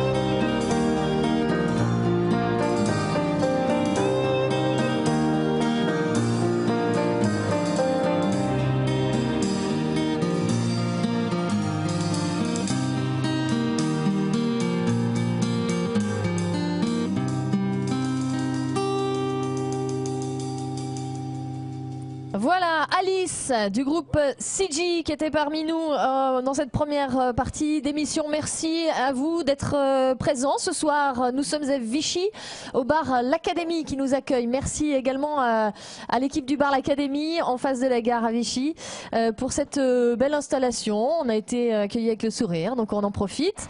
Merci d'être avec nous dans le 1630 sur le www.16-30.fr. L'émission est en direct et en podcast à partir du lendemain. Juste pour information, je préviens aussi tous ceux qui sont dans la salle ici ce soir, vous êtes invités évidemment à aller sur le site, remplir votre questionnaire si vous avez moins de 30 ans, un questionnaire qui va servir au Conseil régional de l'Auvergne, qui va prendre un petit peu toutes les réponses, qui va aussi réécouter toutes les émissions les unes à la suite des autres pour sortir un livre blanc de la jeunesse en février prochain. Cette émission, elle est aussi là pour ça, pour essayer d'entendre un maximum de jeunes et de faire en sorte que des idées sortent pour faciliter les jeunes dans leur création d'entreprise ou dans leur activité associative, dans leur vie, la recherche de logement, l'insertion professionnelle, l'emploi, les transports. Tout ça, ça sera donc abordé dans ce livre blanc qui va sortir en février prochain. Allez remplir votre petit questionnaire, c'était ça l'information principale. Et puis laissez vos idées aussi, si vous en avez pour améliorer la vie des jeunes. Sur le site internet, c'est la boîte à idées. Création d'entreprise, à présent avec des invités sur le plateau.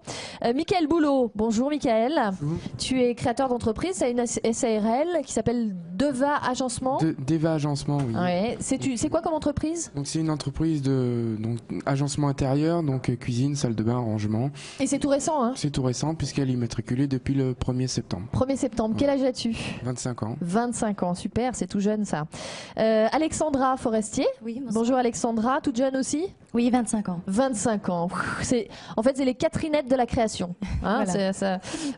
Alexandra, tu as sorti un guide? Oui, le guide Pastime. Le guide Pastime, j'ai quelques infos là. Tu vas nous en parler aussi. C'est tout nouveau? Le Pastime, non, ça existe depuis 10 ans, mais tout nouveau dans l'Allier. Dans l'Allier. C'est toi qui a repris la marque pour la développer ici. C'est une franchise. Ouais. Alain Fontana, bonjour, responsable du secteur de Vichy au CER, France Bourbonnais, on dit CER ou CER? Cerf France. Au Cerf France. Cerf France Bourbonnais à Vichy, donc. Juste, alors, en un mot qui a déjà. 30 ans, le Cerf France. Cette année? Oui. Happy birthday to you, le Cerf France. Bon, qu'est-ce que c'est que le Cerf France? Dites-nous un petit peu. Donc, une association de gestion et de comptabilité inscrite à l'ordre des experts comptables. Nous accompagnons les créateurs d'entreprises dans leur démarrage d'activité. Alors, c'est ce qui fait un peu peur à tout créateur d'entreprise quand on a quelqu'un qui dit nous ferons la gestion comptable, expert comptable, conseil. Ça fait peur, j'imagine. Comment vous avez créé votre activité? Il a fallu faire appel à un expert comptable au départ, Michael. Tout à fait, oui, tout à fait. Les premières démarches, c'est déjà de situer l'activité, comment on veut la faire, et puis ensuite monter un prévisionnel pour présenter à la banque. Et tu l'as fait tout seul, toi, perso, ou pas? Non, j'ai fait avec mon comptable. Avec ton comptable. Tu l'as choisi comment, ton comptable? Grâce en fait à la chambre de commerce et à la chambre des métiers qui nous a aiguillés sur certaines pistes, et puis après c'est de bouche à oreille avec mes partenaires en fait. D'accord. Mais quelles étaient pour toi les qualités essentielles de ton expert comptable? Déjà, c'est l'expert comptable, faut avoir une toute confiance en lui. Oui, mais comment tu fais pour avoir toute confiance en un expert comptable quand tu le connais pas? Enfin, au départ, c'est un peu comme le médecin. Oui, tout à fait. Mais après, c'est le ressenti du premier rendez-vous. Du premier rendez-vous. Voilà. Ah oui. L'écoute, si c'est cerné, comment on voit les choses, et voilà, c'est le feeling en fait au départ. Alexandra? Oui. Comment tu as choisi ton expert comptable? Alors moi je suis au statut d'auto-entrepreneur. Donc pas besoin d'expert comptable. Voilà, mais j'ai préféré en prendre un. D'accord. Voilà, au CR France, à QC. Tout simplement parce que j'aime pas bien les chiffres, ça me fait un petit peu peur, donc j'ai voulu être soutenue quand même. C'est ça fait peur. Et j'ai un soutien, un suivi auto-entreprise. Voilà. D'accord. Auto-entrepreneur. Je sais plus vraiment comment ça s'appelle. Et comment tu l'as choisi quand même, ton expert comptable? On te l'a imposé? Non, je sais plus vraiment, mais... Au hasard? Plus ou moins, ouais. Mais je l'aime beaucoup, mon comptable. D'accord. Il paraît qu'un expert comptable, quand on est chef d'entreprise déjà expérimenté, beaucoup de chefs d'entreprise expérimentés disent que l'expert comptable c'est un point essentiel dans l'activité d'une boîte et dans son développement, et que la relation du chef d'entreprise à l'expert comptable, c'est une relation qui est fusionnelle, oui. Alors c'est toujours difficile parce que, et ce qui est assez étonnant, c'est que les jeunes ont pas du tout quand on crée sa première entreprise, on n'a pas du tout ce rôle-là ou cette approche-là. On a Nadine Ducrot dans la salle. Est-ce qu'on peut lui apporter le micro? Où est-elle? Voilà, elle est en fond de salle là-bas, Olivier. Le micro à chef, puisqu'elle est expert comptable. On va avoir un petit peu son avis. On a envie d'entendre. Nadine. Oui, bonjour. C'est difficile, la relation avec le jeune entrepreneur quand on est expert comptable? Non, pas vraiment. Ils sont plus faciles justement que les anciens, c'est ça? C'est à peu près pareil, je pense. Ouais. Qu'est-ce qu'ils viennent chercher chez l'expert comptable? Un soutien, de l'assurance. Est-ce que vous arrivez à les conseiller sur comment ils doivent choisir leur expert comptable? On leur donne en fait une idée un petit peu de ce que l'on peut leur apporter. Ouais. Et puis après, ils font leur choix. Puisque c'est vrai qu'ils rencontrent... Ouais, mais vous apportez tous la même chose. La particularité un peu du CERF France et des associations de gestion et de comptabilité, c'est que ce sont des associations de gestion et de comptabilité, donc pas des experts comptables indépendants. Nous avons un conseil d'administration qui est représenté par nos clients. D'accord, donc vous êtes sélectionné directement. Très bien ça. Qui gère, qui prend des décisions sur la stratégie de l'entreprise. D'accord. Et donc nous sommes tous des salariés de l'AGC et donc nous sommes bien au service de nos clients qui sont aussi nos adhérents. Donc vous auriez plutôt tendance, oui forcément vous auriez plutôt tendance puisque vous êtes salarié du CER. Peut-être que je vais te poser la question. Si le CER ne t'avait pas aidé, ne t'avait pas accompagné pour choisir ton expert comptable, pour essayer de voir un peu avec toi dans quelle direction tu allais, Alexandra, est-ce que tu aurais pris quand même un expert comptable privé? Peut-être, ouais. Après, la difficulté, c'est que moi, je suis dans le domaine de la vente, donc je ne peux pas dépasser les 80 000 euros de chiffre d'affaires par an. D'accord. Et mon activité pourra peut-être largement dépasser ce chiffre-là. Donc, en fait, moi, l'expert comptable, mon comptable, il va justement gérer ce côté-là. Et si jamais je dépasse ce chiffre, de passer à un autre statut. D'accord. Comment t'anticipes ça, toi, personnellement? C'est lui qui gère. Hein. C'est lui qui gère tout ça? Non, en fait, j'ai un suivi, donc chaque mois je remplis un tableau, voilà, et on regarde ensemble. On a des rendez-vous pas quotidiens, mais dès que j'ai un problème, je lui envoie un petit mail et il est assez réactif, donc ça va.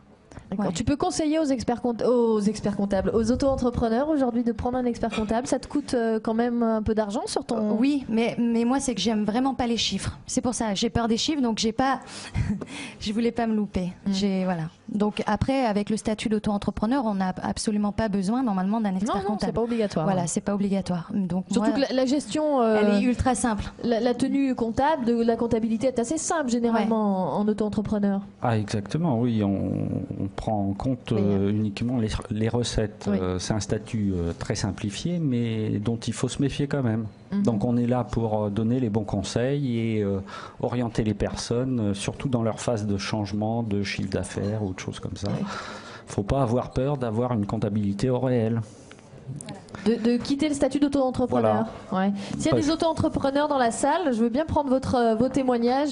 Oui, je connais un petit peu le statut aussi.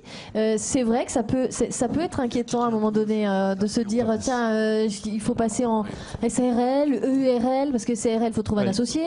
C'est une vraie question, c'est un casse-tête même quand on est... alors juste, qui est-ce qui a le micro HF et qui parle dans le micro HF? Ah, c'est Olivier qui faisait sa discussion dans le micro HF.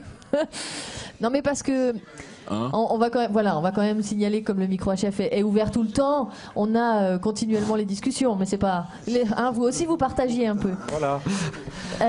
On était en train de parler du statut d'auto-entrepreneur.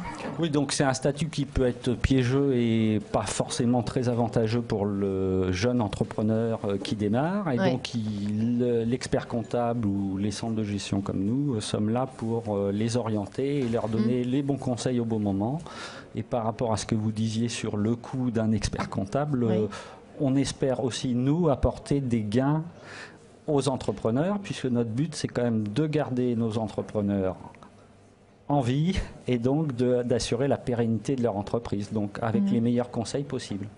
Alexandra, ton expert comptable, est-ce que malgré tout, tu en as rencontré plusieurs avant de signer du CER, hein.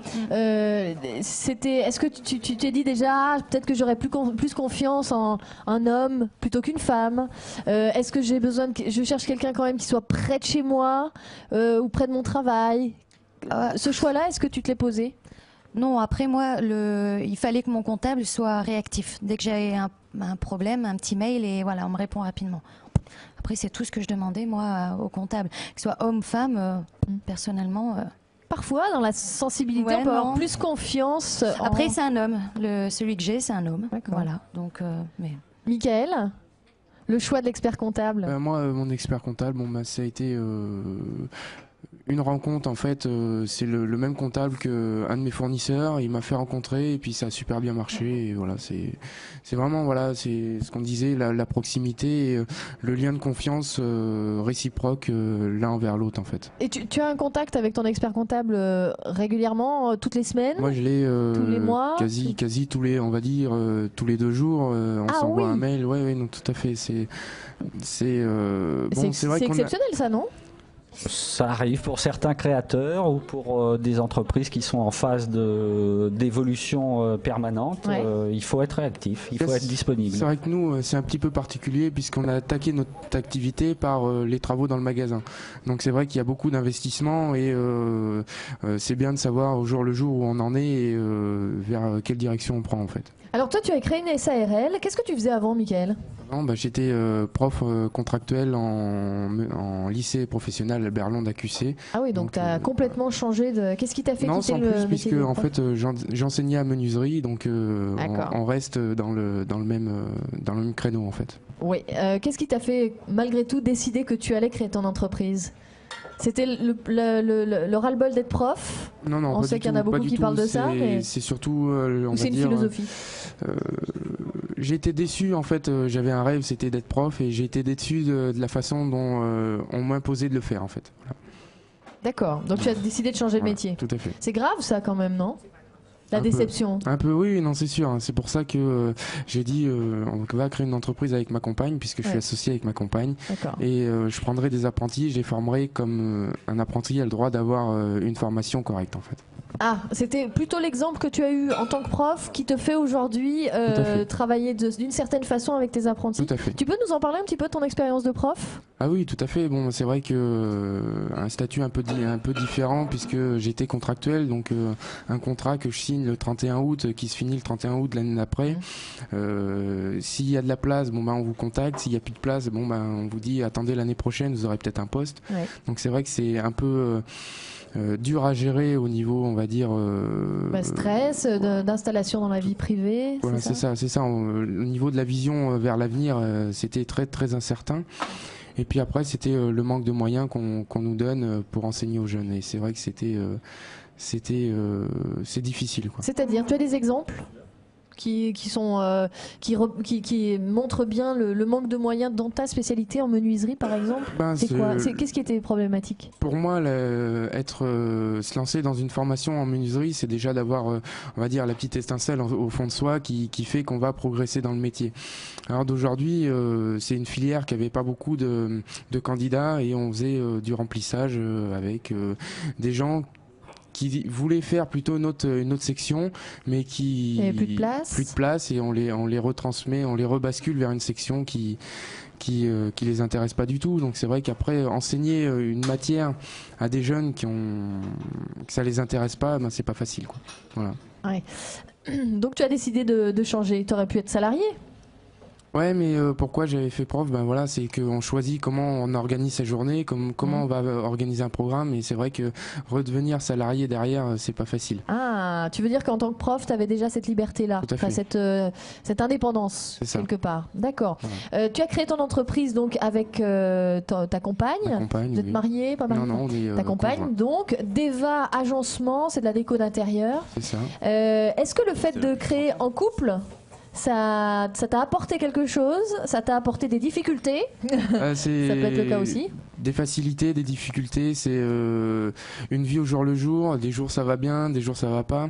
Mais l'intérêt de créer à deux, c'est que quand il y en a un qui a un peu les bras baissés, il y a l'autre derrière qui remonte, et c'est ça qui est important en fait.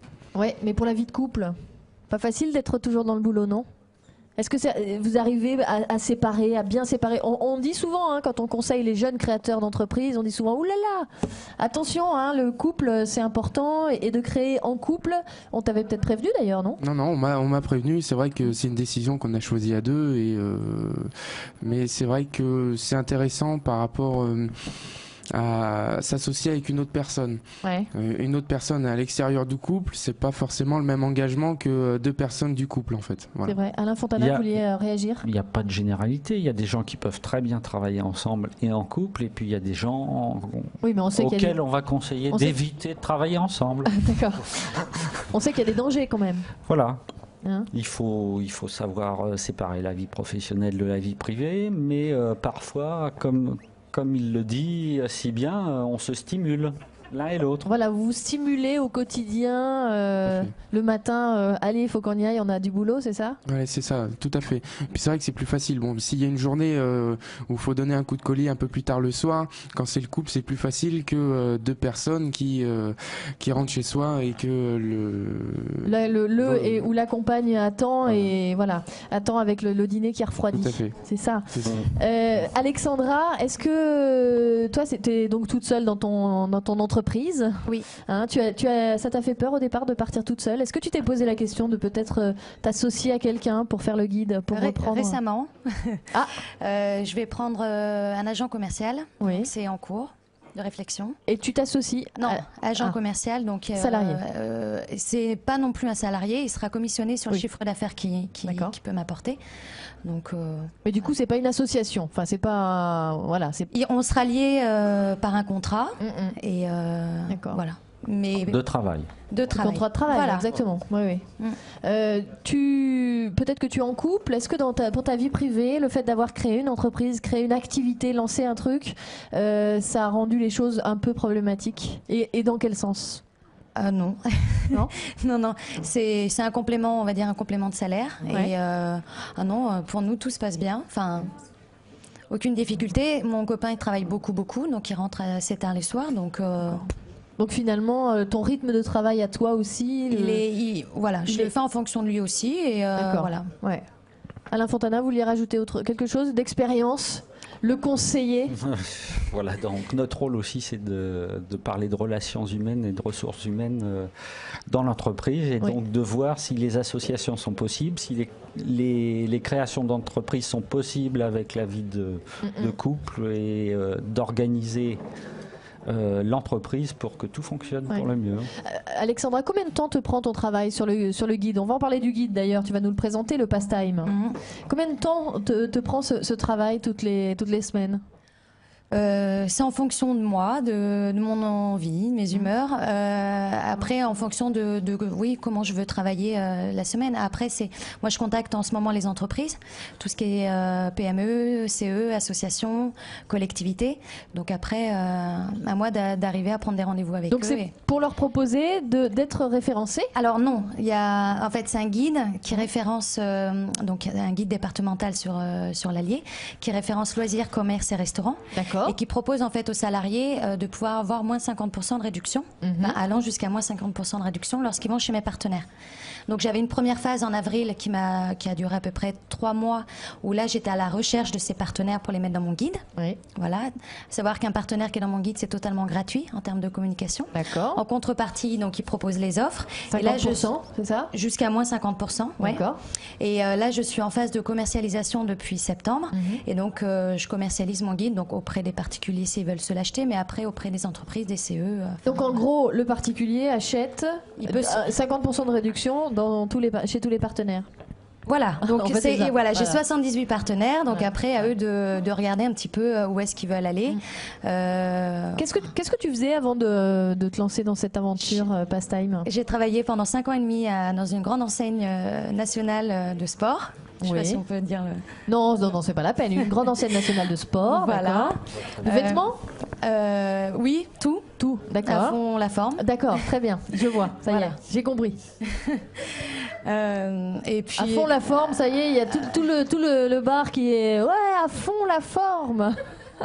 Qu'est-ce qu'il y a? Ah, au tennis, bien sûr, il y a le tennis également. En même temps, balle de match pour les Français. C'est ce qu'on m'annonce.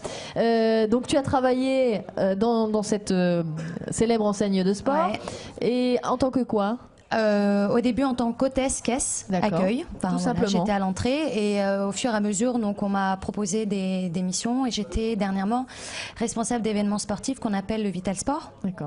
Donc voilà, c'était un week-end en septembre mais j'étais motivé? qu'à temps partiel. Donc c'est ça qui m'a motivée, c'est que on voulait pas augmenter mes heures, donc au bout d'un moment je pouvais pas rester qu'à 25 heures par semaine, donc tu as décidé de créer ton emploi finalement, c'est ça? Ouais. J'ai regardé un petit peu sur ce que je voulais faire et finalement Pastime est venu à moi. C'est une franchise, Pastime, il faut le dire quand même. Ouais. Ça aussi, ça fait partie dans les créateurs d'entreprises. Alors peut-être que vous n'êtes pas forcément le mieux placé pour en parler, mais Alain Fontana, dans les jeunes créateurs d'entreprises, il y a aussi cette possibilité-là d'essayer de récupérer des franchises. Les jeunes, ils pensent pas forcément tout de suite. Oui, c'est pas forcément un choix. Y a plus. C'est comme la reprise d'entreprise. On a l'impression quand on est jeune, on peut pas reprendre des entreprises parce que elle était déjà tenue par quelqu'un d'expérience. Qu'est-ce que je vais faire? Voilà, oui. On accompagne aussi les jeunes dans les reprises d'entreprise, mais là, c'est un accompagnement assez long, parce qu'il faut les motiver à ça, oui.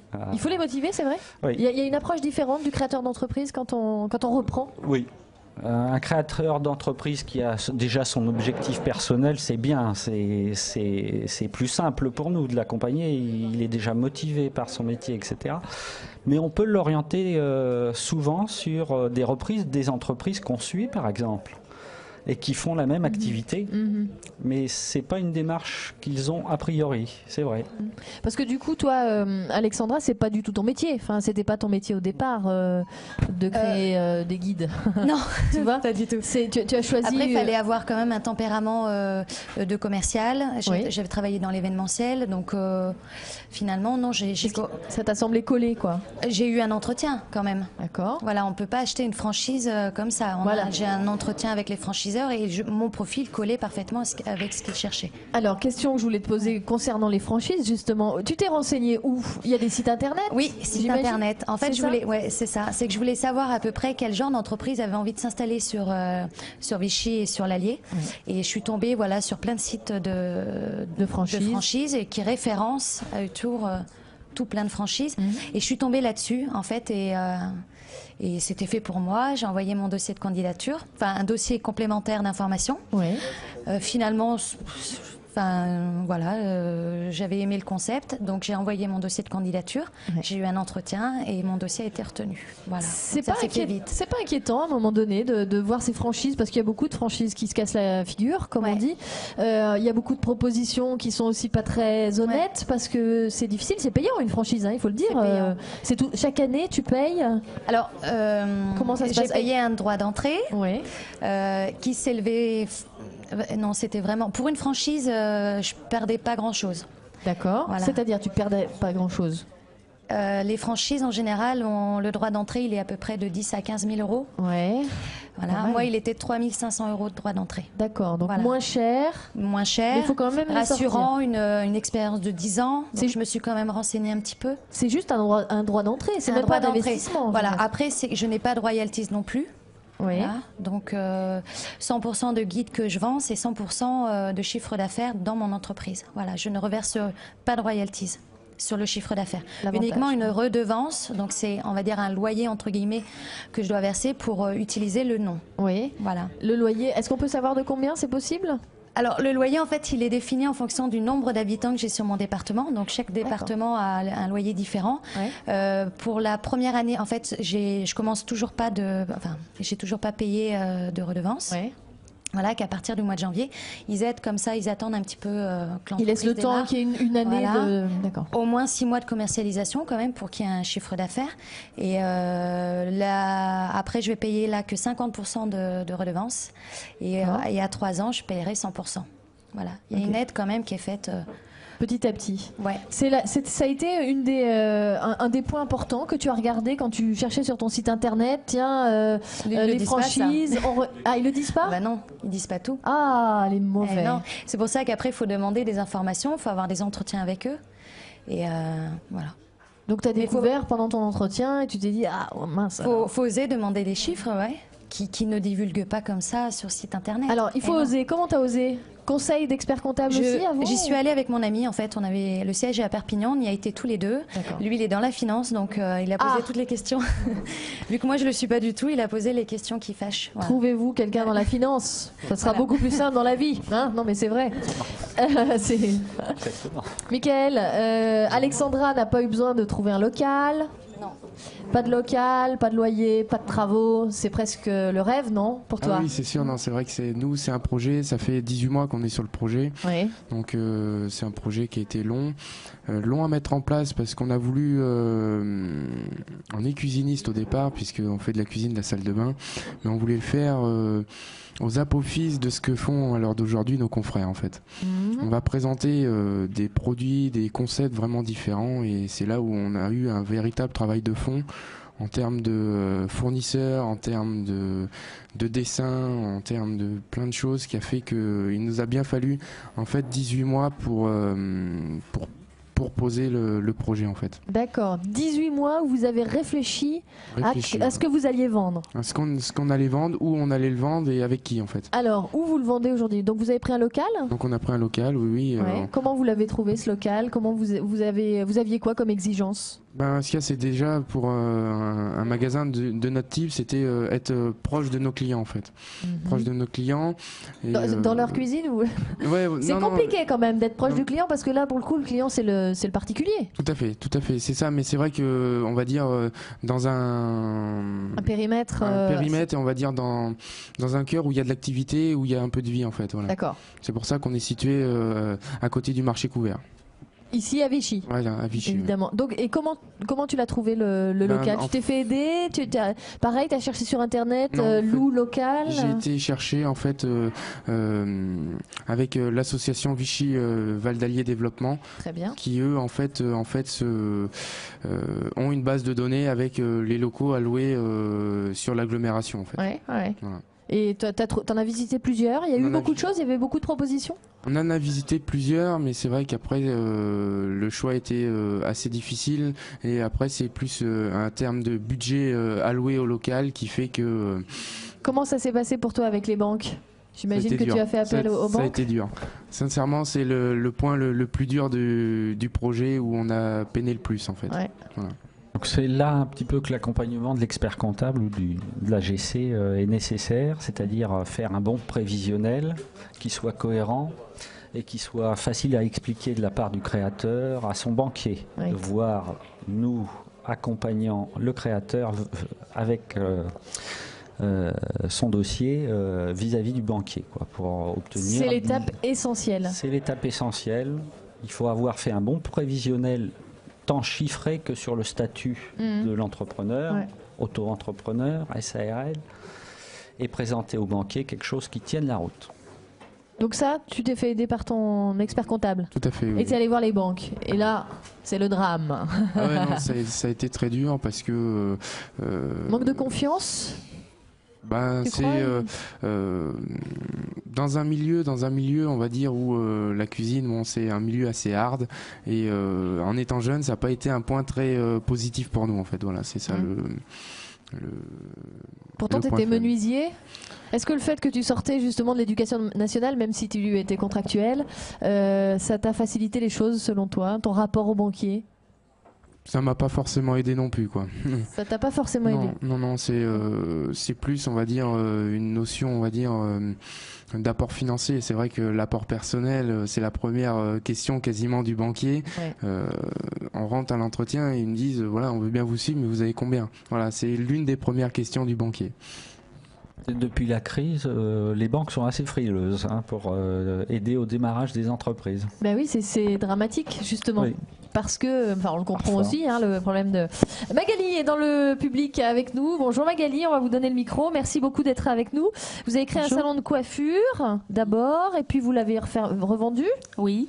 Et vous êtes installé là à Vichy dans un salon de coiffure franchisé.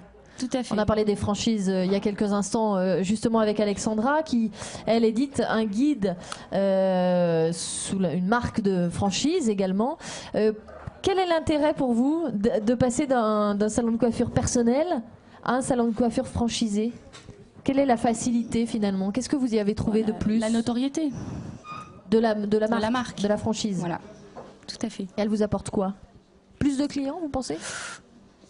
Certainement, parce que c'est une marque internationale. Oui, qui commence par De, qui finit par Ange. Hein. Voilà. D'accord. Grosso modo. Voilà. Et non, faut reconnaître quand même que, en tout cas dans le milieu de la coiffure, ça aide beaucoup. Oui. Comment ça se fait ? Comment vous l'expliquez ça, que particulièrement dans le milieu de la coiffure ? Il y a déjà la publicité. Donc ça commence par D, ça se finit par Ange. Ouais. On a souvent des publicités donc nationales, à la télévision, voilà, un peu partout. Pour habiller le salon, c'est aussi pour le décorer, c'est utile. Oui, bien sûr, oui, tout à fait. Quel souvenir vous gardez de ces années passées dans votre propre salon ? Ça a été la galère à quel moment ? Oui, j'ai un parcours un peu... Oui, galère, bien sûr. À 26 ans, je venais d'avoir mon deuxième enfant. Ouais. Donc j'ai créé un salon sur QC. Troisième enfant, donc. Deuxième. Oui, voilà, oui, tout à fait. Et donc c'est mon conjoint qui m'a fait le salon. On a fait avec les moyens du bord. Et donc il me l'a totalement créé. Et là c'est le gros challenge pour gagner la clientèle, tout simplement. C'était pas du tout un salon de coiffure avant que vous le repreniez ? Ah non, pas du tout. C'était quelqu'un particulier. Non, rien à voir. Voilà, donc totale création sur QC, une petite ville à côté de Vichy.